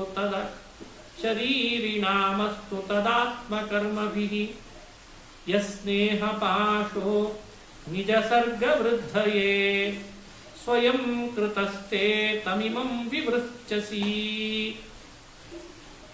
ಒಂದು ವಿಷಯ ತಿಳ್ಕೊಳ್ಳೋಣ. ದೇಹ ಪಡ್ಕೊಂಡವರಿಗೆ ಮರಣ ಹಾಗೂ ಜನ್ಮಗಳಲ್ಲಿ ಒಂದೇ ಕ್ರಮ ಅಂತಿದೆ. ಶರೀರಿಣಾಂ ಇಹ ಮೃತ್ಯು ಜನ್ಮನೋ ಏಕಏವ ಕ್ರಮ, ಒಂದೇ ಕ್ರಮ ಅಂತ ಆಗಿಬಿಟ್ರೆ ತದಾ ಆತ್ಮನಾಂ ಕರ್ಮಭಿಃ ಪಾಪೈಃ ನಿಮಿತ್ತೈಃ ಸೃಷ್ಟಿ ವಿಪರೀತ ಕ್ರಮ ಏವ ಲಯೇ ಅಸ್ತು ಅಂತ ಪ್ರಶ್ನೆ. ಇದೇ ಕ್ರಮ ಯಾವಾಗಲೂ ಇರೋದಾದ್ರೆ ಪಾಪ ನಿಮಿತ್ತಕವಾಗಿ ಪ್ರತಿಯೊಬ್ಬರಿಗೂ ಕೂಡ ಮರಣ ಇದೆ, ಜನನ ಇದೆ ಅಂತಾದ್ರೆ ಸೃಷ್ಟಿಗೆ ವಿಪರೀತವಾದ ಕ್ರಮವನ್ನೇ ಯಾಕೆ ಪ್ರಳಯದಲ್ಲಿಯೂ ಕೂಡ ವ್ಯವಸ್ಥೆ ಮಾಡಬಾರದು ಅಂತ ತಾವೇ ಪ್ರಶ್ನೆ ಹಾಕೊಳ್ತಾರೆ. ಸೃಷ್ಟಿ ಪ್ರತಿರೂಪ ಕ್ರಮ ಲಯ ಕ್ರಮ. ಸೃಷ್ಟಿಗೆ ವಿರುದ್ಧ ಕ್ರಮ ಅಂದ್ರೆ ಯಾವುದು? ಲಯ ಕ್ರಮ. ಹಾಗಾದ್ರೆ ಕಥಂ ಇದಾನೀಂ ಅಂಗೀಕ್ರಿಯತ, ಅದನ್ನು ಈಗ ಯಾಕೆ ಅಂಗೀಕಾರ ಮಾಡ್ತಿ ಅಂದ್ರೆ ಮರಣ ಹೊಂದುತ್ತಾನಲ್ಲ ಮನುಷ್ಯ ಹುಟ್ಟಿದ ಕೆಲವೇ ನಿಮಿಷದಲ್ಲಿ, ಈಗ ಯಾಕೆ ಅದನ್ನು ಅಂಗೀಕಾರ ಮಾಡ್ತಿ? ಅದಕ್ಕೆ ವಿವರಣೆ ಕೊಡ್ತಾರೆ.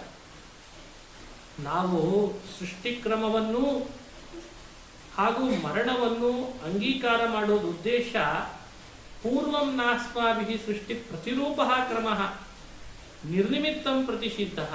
ಇಂತೆ ಸೃಷ್ಟಿಗೆ ವಿರುದ್ಧವಾದ ಕ್ರಮ ಇದು ಅಂತ ಅದನ್ನ ಏನೂ ನಿಮಿತ್ತ ಇಲ್ಲದೆ ನಿಷೇಧ ಮಾಡಿದ್ವಿ ಅಂತ ಭಾವಿಸ್ಬೇಡ. ಕಿಂತು ಪರೇ ಜೀವತಿ ಅಪರಸ್ಯ ಮೃತೋ ದುಃಖ ವಿಶೇಷೋ ಭವತಿ. ಇದಂತೂ ಅನುಭವ ಸಿದ್ಧನ. ಹೆಚ್ಚಿನ ವಯಸ್ಸಾದವರು ಇನ್ನೂ ಬದುಕಿರುವಾಗ ಕಡಿಮೆ ವಯಸ್ಸಾದವರು ಅವ್ರ ಕಣ್ಣು ಮುಂದೆನೆ ದೇಹ ಬಿಟ್ಟರು ಅಂತಂದ್ರೆ ಅತಿ ಹೆಚ್ಚು ದುಃಖ ಅನ್ನೋದಂತೂ ಎಲ್ರಿಗೂ ಅನುಭವ ಸಿದ್ಧತಾಗಿ ದುಃಖ ವಿಶೇಷ. ಅದು ಆಗಬಾರ್ದು ಅನ್ನೋ ಕಾರಣಕ್ಕೆ ಈ ಅಂಗೀಕಾರವನ್ನು ಹೇಳಿದ್ದಾರೆ. ತದೇವ ಚ ಪ್ರಯೋಜನಂ ಪ್ರಕಾರಾಂತರೇಣ ವ್ಯವಸ್ಥಾಪಯಿತು, ಅದೊಂದೇ ಪ್ರಯೋಜನ. ಹಾಗಾಗಿ ಅಂಗೀಕಾರ ಅಂತ ಹೇಳ್ತಾ ಯಸ್ನೇಹ ಪಾಶೋ ನಿಜ ಸರ್ಗ ವೃದ್ಧಯೇ ಸ್ವಯಂ ಕೃತಸ್ಥೆ ತಮಿಮಂ ವಿವೃಚ್ಛಸಿ. ಇದನ್ನು ನಾವು ಆಲೋಚನೆ ಮಾಡಬೇಕು. ಸ್ವೇನೈವ ಕೃತಃ, ತಾನೇ ಮಾಡಿದಂಥ ಸ್ನೇಹ ಪಾಶವನ್ನ ತಾನೇ ಕಿಚ್ಚಾಕಿಸ್ಬೇಕಷ್ಟೆ. ತಸ್ಯೈವ ಕೃತೋ ಶಿಶೂನಾಂ ಸ್ವರಕ್ಷಣ ಶಕ್ತ್ಯಭಾವೇನ ಜೀವನಮೇವ ನ ಸಿದ್ಧತೆ. ಅಮ್ಮ ಮಕ್ಕಳನ್ನ ತಾನು ಹಡಿಯುವಂತೆ ಮಾಡಿರ್ತಾನೆ ದೇವರು. ಹಡದ ಅಮ್ಮನಿಗೆ ಸ್ನೇಹವೇ ಇಲ್ಲ ಮಗುವಿನ ಮೇಲೆ ಅಂತ ಆಗಿ ಬಿಟ್ಟಿದ್ರೆ ಮಗುವಿನಲ್ಲಿ ಶಕ್ತಿ ಹೇಗೆ ಬರಬೇಕು? ಬೆಳವಣಿಗೆ ಯಾರಿಂದ ಆಗಬೇಕು? ಅದನ್ನು ಅಭಾವೇನ ಜೀವನಮೇವ ನ ಸಿದ್ಧತೆ. ತಾಯಂದ್ರಲ್ಲಿ ವೈರಾಗ್ಯ ಇರಬೇಕು ಅಂತ ಉಪದೇಶ ಮಾಡಿ ಮಾಡಿ ಮಗುವಿನ ಹಡದ ತಾಯಿಗೂ ಕೂಡ ವೈರಾಗ್ಯದ ಭಾವ ಸ್ನೇಹವೇ ಇಲ್ಲ ಅಂತ ಆಗಿಬಿಟ್ರೆ ಮಗುವಿನ ಬೆಳವಣಿಗೆ ಹೇಗಾಗಬೇಕು? ಪ್ರಜಾವೃದ್ಧಿನೇ ಆಗಿಲ್ಲ ಅಂತ ಆಗಿಬಿಡ್ತದೆ. ಇತಿ ನಿಜಸ್ಯ ಸರ್ಗಸ್ಯ ವೃದ್ಧಯೇ ಯ ಸ್ನೇಹಾಖ್ಯ ಪಾಶಕೃತ. ಭಾರಿ ಬುದ್ಧಿವಂತ ಚತುರ್ಮುಖ. ಅಂದ್ರೆ ತನ್ನ ಸೃಷ್ಟಿಯ ಕ್ರಿಯೆ, ಸರ್ಜನ ಕ್ರಿಯೆ ಅತಿ ಹೆಚ್ಚಾಗಬೇಕು. ಭೂಮಿಯಲ್ಲಿ ಮಕ್ಕಳ ಬೆಳವಣಿಗೆ, ಮಕ್ಕಳ ಸೃಷ್ಟಿ ಆಗಬೇಕು. ಅದಕ್ಕೇನು ಮಾಡಿದ? ತಾಯಂದ್ರಲ್ಲಿ, ತಂದೆಯಲ್ಲಿ ಸ್ನೇಹದ ಪಾಶವನ್ನು ಸೃಷ್ಟಿ ಮಾಡಿದ. ಸ್ನೇಹದ ಪಾಶ ಸೃಷ್ಟಿ ಮಾಡಿ ಹುಟ್ಟಿದ ಕೆಲವು ಮಕ್ಕಳನ್ನ ಇನ್ನೂ ಅಪ್ಪ ಅಮ್ಮ ಬದುಕಿರುವಾಗಲೇ ಮುಂದುಗಡೆನೆ ಅವರ ಎದುರುಗಡೆನೆ ಮಕ್ಕಳನ್ನು ಕೊಲ್ಲುವಂತೆಯೂ ಮಾಡಿದ. ಇವೆರಡನ್ನೂ ಆಲೋಚನೆ ಮಾಡಿ ನೋಡಿದ್ರೆ ಮರಣ ಹಾಗೂ ಹುಟ್ಟು ಮತ್ತೆ ನೀನು ಹಾಕಿರುವ ಸ್ನೇಹ ಪಾಶ ಇವೇ ಇಲ್ಲಿ ಕೆಲಸ ಮಾಡ್ತಾ ಇದ್ದಾರೆ. ಇವೆಲ್ಲವೂ ದುಃಖ ಕೊಡ್ಲಿಕ್ಕೆ ಕಾರಣ ಆಗಿದ್ದಾರೆ.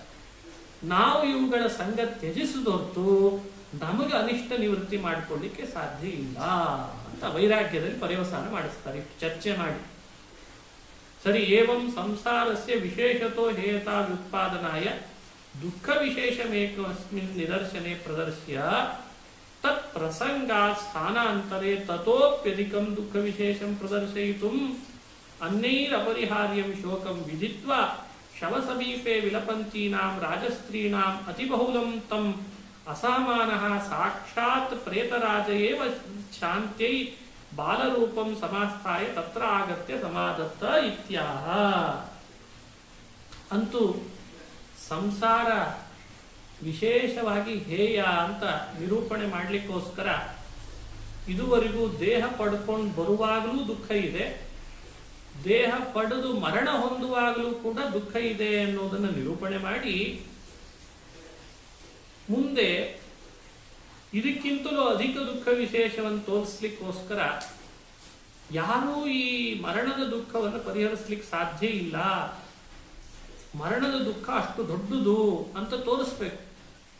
ಅದಕ್ಕಾಗಿ ಹೆಣ ಇಟ್ಟುಕೊಂಡು ರಾಜಸ್ತ್ರೀಯರು ಬಹಳ ಅಳ್ತಾ ಇರುವಂತಹ ಒಂದು ಸಂದರ್ಭವನ್ನ, ರಾಜಸ್ತ್ರೀಯರು ತಮ್ಮ ಗಂಡನ ಹೆಣ ಇಟ್ಟುಕೊಂಡು ಅಳ್ತಾ ಇರುವ ಒಂದು ಪ್ರಸಂಗವನ್ನ ತೋರಿಸ್ತಾರೆ.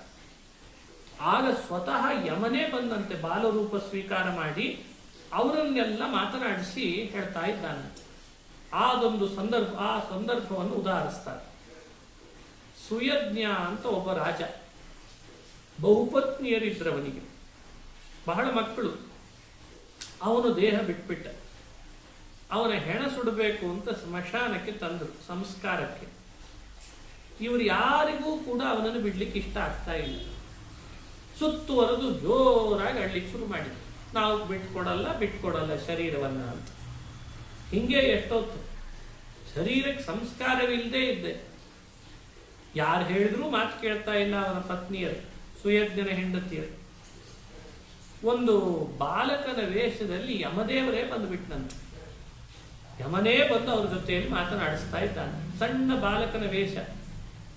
ಆ ರಾಜಪತ್ನಿಯರನ್ನು ಕುರಿತು ಮಾತನಾಡ್ತಾನೆ. ಏನ್ ಮಾತನಾಡ್ತಾನೆ ಅಂದ್ರೆ, ಅಹೋ ವಯಂ ಧನ್ಯತಮಾ ಯದತ್ರ ತ್ಯಕ್ತಾ ಪಿತೃಭ್ಯಾಂ ನ ವಿಚಿಂತಯಾಮಃ ಅಭಕ್ಷ್ಯಮಾಣ ಅಬಲಾವೃಕಾದಿಭಿಃ ಸರಕ್ಷಿತಾ ರಕ್ಷತಿ ಯೋ ಹಿ ಗರ್ಭೇ. ನೆನಪಿಟ್ಕೊಳ್ಬೇಕು ಶ್ಲೋಕಗಳೆಲ್ಲ. ನಾನೇ ವಾಸಿ ಎಂದ. ನಿಮ್ಮನ್ನೆಲ್ಲ ನೋಡಿದ್ರೆ ನಾನೇ ಎಷ್ಟೋ ವಾಸಿ. ಯಾಕೆ? ಇದೇ ಕಾಡಿನಲ್ಲಿ ಇದ್ದೇನೆ. ಒಂದು ದಿನ ಹುಲಿ ತಿನ್ಲಿಲ್ಲ, ನನ್ನ ತೋಳ ಅಟ್ಟಿಸ್ಕೊಂಡು ಬರಲಿಲ್ಲ. ಯಾವ ಸಿಂಹವೂ ನನ್ ತಿಂದಿಲ್ಲ. ಅಭಕ್ಷ್ಯಮಾಣ ಅಬಲ ವೃಕಾದಿಭಿಹಿ, ವೃಕಾದಿಭಿಹಿ ಅಭಕ್ಷ್ಯಮಾಣ, ಯಾರು ನನ್ನನ್ನು ತಿಂದಿಲ್ಲ. ಆದ್ರೆ ನಮ್ಮಪ್ಪ ಅಂತ ನನ್ನ ಇಟ್ಕೊಳ್ಳಿಲ್ಲ, ನಮ್ಮಮ್ಮ ಅಂತ ನನ್ನ ರಕ್ಷಣೆ ಮಾಡಲಿಲ್ಲ, ಆದ್ರೂ ನಾನಿದ್ದೇನೆ. ಹಾಗಾಗಿ ನೀವು ಇವನೊಬ್ಬ ಹೋದ್ನಲ್ಲ ಅಂತ ಇಷ್ಟು ದುಃಖ ಪಡ್ತಿದ್ದೀರಿ, ನಮ್ಗೆ ರಕ್ಷಕರಿಲ್ಲ ಅಂತ. ನನ್ನ ನೋಡಿ ಆದ್ರೂ ತಿಳ್ಕೊಳ್ರಿ ಅಂತ. ಇದು ಆ ಬಾಲಕನ ಮಾತಿನಲ್ಲಿರುವ ಭಾವ. ಮಾತ್ರ ಪಿತ್ರಾಚ ತ್ಯಕ್ತ ಅಪಿ ಬಾಲಾಹ ಅಪಿ ವಯಂ ನ ವಿಚಿಂತಯಾಮಃ ತಸ್ಮಾತ್ ಅನ್ಯತಮ ಅಹೋ ಬಾಲಕತ್ವಾತ್ ಚಿಂತಾಭಾವೇಪಿ ಅನ್ಯತೋ ಬಾಧಃ ಭಾವ್ಯಃ ಭವೇದಿತ್ಯತಾ ಉಕ್ತಂ ಬಾಲತಯ ಬಲರಹಿತಾಃ ಅಪಿ ವೃಕಾದಿಭಿಃ ಅಭಕ್ಷ್ಯಮಾಣ. ಹಿಂಗೂ ಅರ್ಥ. ಯಾವ ಬಲ ನನ್ನೊಳಗೆ ಇಲ್ದಿದ್ರು ಅಬಲಾಹ, ಅಬಲ ಅಂದ್ರೆ ಆ ಅರ್ಥ. ಯಾವ ಥರದ ಶಕ್ತಿ ನನ್ನೊಳಗಿದ್ರು ಇಲ್ದೇ ಇದ್ರು, ತಂದೆ ತಾಯಂದ್ರು ನನ್ನನ್ನು ಪರಿತ್ಯಜಿಸಿದ್ರು ರಕ್ಷಕನಿಲ್ಲ ಅಂತ ನನಗಾಗಲಿಲ್ಲ. ಯಾಕೆ? ಮಾತ್ರಾದೇ ರಕ್ಷಕಸ್ಯ ಭಾವೇ ಕೋ ರಕ್ಷಿತ.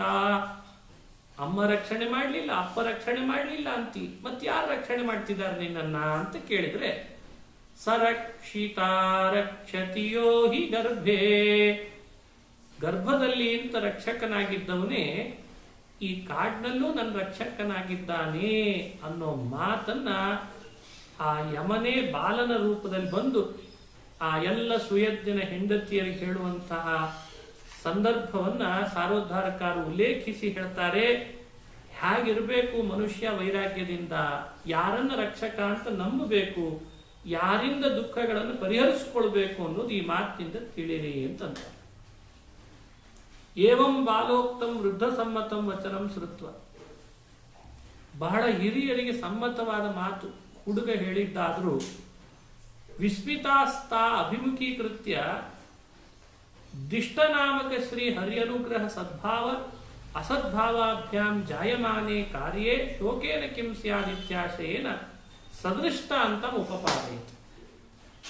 ಆ ಬಾಲಕನ ಮಾತು ಬಹಳ ಸಮ್ಮತವಾದದ್ದೇ, ಆದರೂ ವಿಸ್ಮಿತರಾಗಿದ್ದಾರೆ ಅವರೆಲ್ಲರೂ ಕೂಡ. ತನ್ನೆಡೆಗೆ ಒಬ್ಬ ಹುಡುಗ ನಮಗೆ ಉಪದೇಶ ಮಾಡೋ ಹಂಗಾಯ್ತಲ್ಲ ಅಂತ, ಒಬ್ಬ ಸಣ್ಣ ಹುಡುಗ ನನ್ನಂತವ್ರಿಗೆ ನಮಗೆ ಉಪದೇಶ ಮಾಡೋ ಹಾಗಾಯ್ತಲ್ಲ ಅಂತ ವಿಸ್ಮಿತರಾಗಿ ಇವನನ್ನೇ ನೋಡ್ತಾ ಇದ್ದಾರೆ. ಆಗ ಆತ ಬಾಲಕ ದಿಷ್ಟನಾಮಕ ಶ್ರೀಹರಿಯ ಅನುಗ್ರಹ ಇದ್ರೆ ಅಥವಾ ಇಲ್ದಿದ್ರೆ,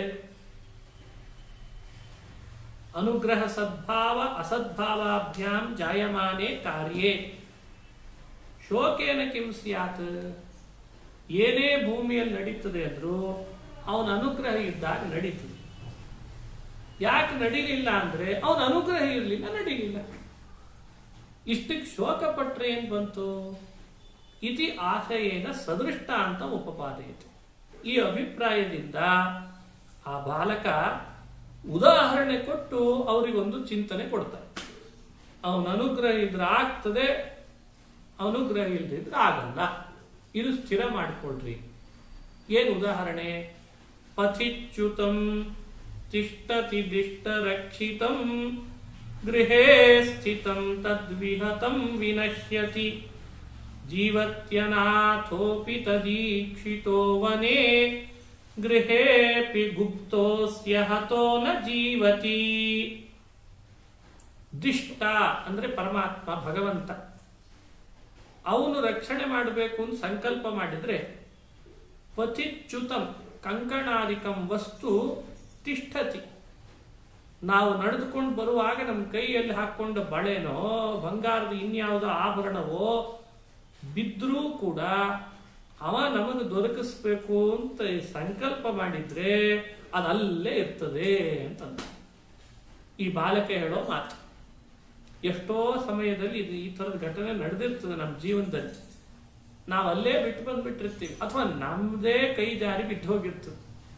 ಆದ್ರೆ ಅವನ ರಕ್ಷಣೆಗೆ ಒಳಪಟ್ಟಾಗ ಅದು ಇನ್ನೊಬ್ರ ಕಣ್ಣಿಗೂ ಬೀಳದೆ, ಯಾರು ಅದನ್ನು ತಗೊಂಡು ಹೋಗೋ ಸಾಹಸ ಮಾಡದೆ, ನಾವೇ ವಾಪಸ್ ಹಿಂದೆ ಹಿಂದೆ ಹಿಂದೆ ಹುಡುಕೊಂಡು ಹೊರಟಾಗ ಇಲ್ಲೇ ಬಿದ್ದಿದೆ ಅಂತ ಸಿಗೋ ಹಾಗೆ ಮಾಡಿಬಿಡ್ತಾರೆ.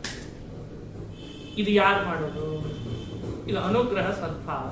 ಪತಿಚ್ಯುತಂ ತಿಷ್ಠತಿ ದಿಷ್ಟರಕ್ಷಿತಂ ತೇನ ದಿಷ್ಟೇನ ವಿಹಿತಂ ವಿನಶ್ಯತಿ. ಒಂದು ವೇಳೆ ಅದೇ ಪರಮಾತ್ಮನ ಅನುಗ್ರಹ ಇಲ್ಲ, ಸಂಕಲ್ಪಕ್ಕೆ ಬಂದಿಲ್ಲ ಅಂತಾದ್ರೆ ಅವನೇ ಅದನ್ನ ಗೃಹೇ ಸ್ಥಿತಂ, ಮನೆ ಒಳಗೆ ಚೆನ್ನಾಗಿ ಅದನ್ನು ನಾವು ಮುಚ್ಚಿ ಇಡ್ತೇವೆ ಅಂತ ಹೋದ್ರು ನಮಗದು ಸಿಗಬಾರ್ದು ಅಂತ ದೇವರ ಇಚ್ಛೆ ಇದ್ರೆ ಅದನ್ನು ಹೇಗೋ ನಾಶ ಮಾಡಿಬಿಡ್ತಾನೆ. ಗೃಹೇ ಸ್ಥಿತಂ ತದ್ ವಿಹತಂ ವಿನಶ್ಯತಿ. ತದ್ವಿಹತಂ ಅವನಿಂದ ನಾಶಿತ ಆಯಿತು ಅಂದ್ರೆ ಗೃಹೇ ಸ್ಥಿತಂ ಅಪಿ ವಿನಶ್ಯತಿ, ಮನೆಯಲ್ಲೇ ಇಟ್ಟ ವಸ್ತು ನಮಗೆ ಕಾಣದಂತೆ ಮಾಡಿಬಿಡ್ತಾನೆ. ಯಥಾ ತಥಾ ಹಾಗೆ ಇಂತ ಸರಿ ಮಾತ್ರಾದಿ ರಕ್ಷಕರಹಿತೋಪಿ ತೇನ ದಿಷ್ಟೇನ ಈಕ್ಷಿತಃ ಪ್ರಸನ್ನ ದೃಷ್ಟಿಯ ಮನೆಯಪಿ ಜೀವತಿ. ನಾನು ಹೇಗೆ ರಕ್ಷಿತನಾಗಿದ್ದೇನೆ, ಹೇಗೆ ನನ್ನ ಕಾಪಾಡ್ತಿದ್ದಾರೆ ಅಂತನ್ಲಿಕ್ಕೆ ನಮ್ಮಮ್ಮ ಕಾಪಾಡ್ದಿದ್ರು ಸರಿ, ಅಪ್ಪ ಕಾಪಾಡ್ದಿದ್ರು ಸರಿ, ಆ ಭಗವಂತ ರಕ್ಷಿಸ್ತಿದ್ದಾನೆ. ಆದ್ದರಿಂದ ನಾನು ಕಾಡಿನಲ್ಲಿಯೂ ರಕ್ಷಿತನಾಗಿದ್ದೇನೆ ಅಂತ ಬಾಲಕನ ಮಾತನ್ನು ಉದಾಹರಿಸ್ತಾರೆ. ಆದ್ದರಿಂದ ಅಸ್ಯ ಅನೇನ ದಿಷ್ಟೇನ ಹತೋ ಗೃಹೇಪಿ ಗುಪ್ತೋ ನ ಜೀವತಿ ತದನೇನ ಪ್ರೇತ ರಾಜ ಇತರ ಅಪರಿಹಾರ್ಯ ದುಃಖೋಪೇತ ನಿದರ್ಶನಾಂತ ಪ್ರದರ್ಶನೇನ ವಿಶೇಷತೋ ಹೇಯತ ವ್ಯುತ್ಪಾದಿತ ಭವತಿ. ಅಂತೂ ಈ ಪ್ರೇತರಾಜನ ಇನ್ನೊಂದು ರೂಪ ಬಾಲಕ ರೂಪ. ಅವನ ಬಾಯಿ ಮಾತಿನಲ್ಲಿ ಬಂದಂಥ ಈ ವಿಷಯಗಳಿಂದ ವಿಶೇಷವಾಗಿ ಉಳಿದ್ರ ಬಗ್ಗೆ ನಾವು ರಕ್ಷಕ ಅಂತ ಭಾವಿಸೋದಿದೆ ಅಲ್ಲ, ಅದು ಸರಿಯಲ್ಲ. ಭಗವಂತ ರಕ್ಷಕ ಅಂತ ಭಾವಿಸೋದು ಸರಿಯಾದದ್ದು. ಉಳಿದ ವಿಷಯಗಳಲ್ಲಿ ಹೇಯತೆಯನ್ನು ತಂದುಕೊಳ್ಳೋದೇನೆ ಯೋಗ್ಯವಾದದ್ದು ಅಂತ ನಿರೂಪಿಸಿದಂತಾಗ್ತದೆ. ಮುಂದಿನದು ಭಾಗವನ್ನ ನಾಳೆ ದಿವಸ ನೋಡೋ ಪ್ರಯತ್ನ ಮಾಡೋಣ. ಶ್ರೀಕೃಷ್ಣ ಅರ್ಪಣಮಸ್ತು. ಹರ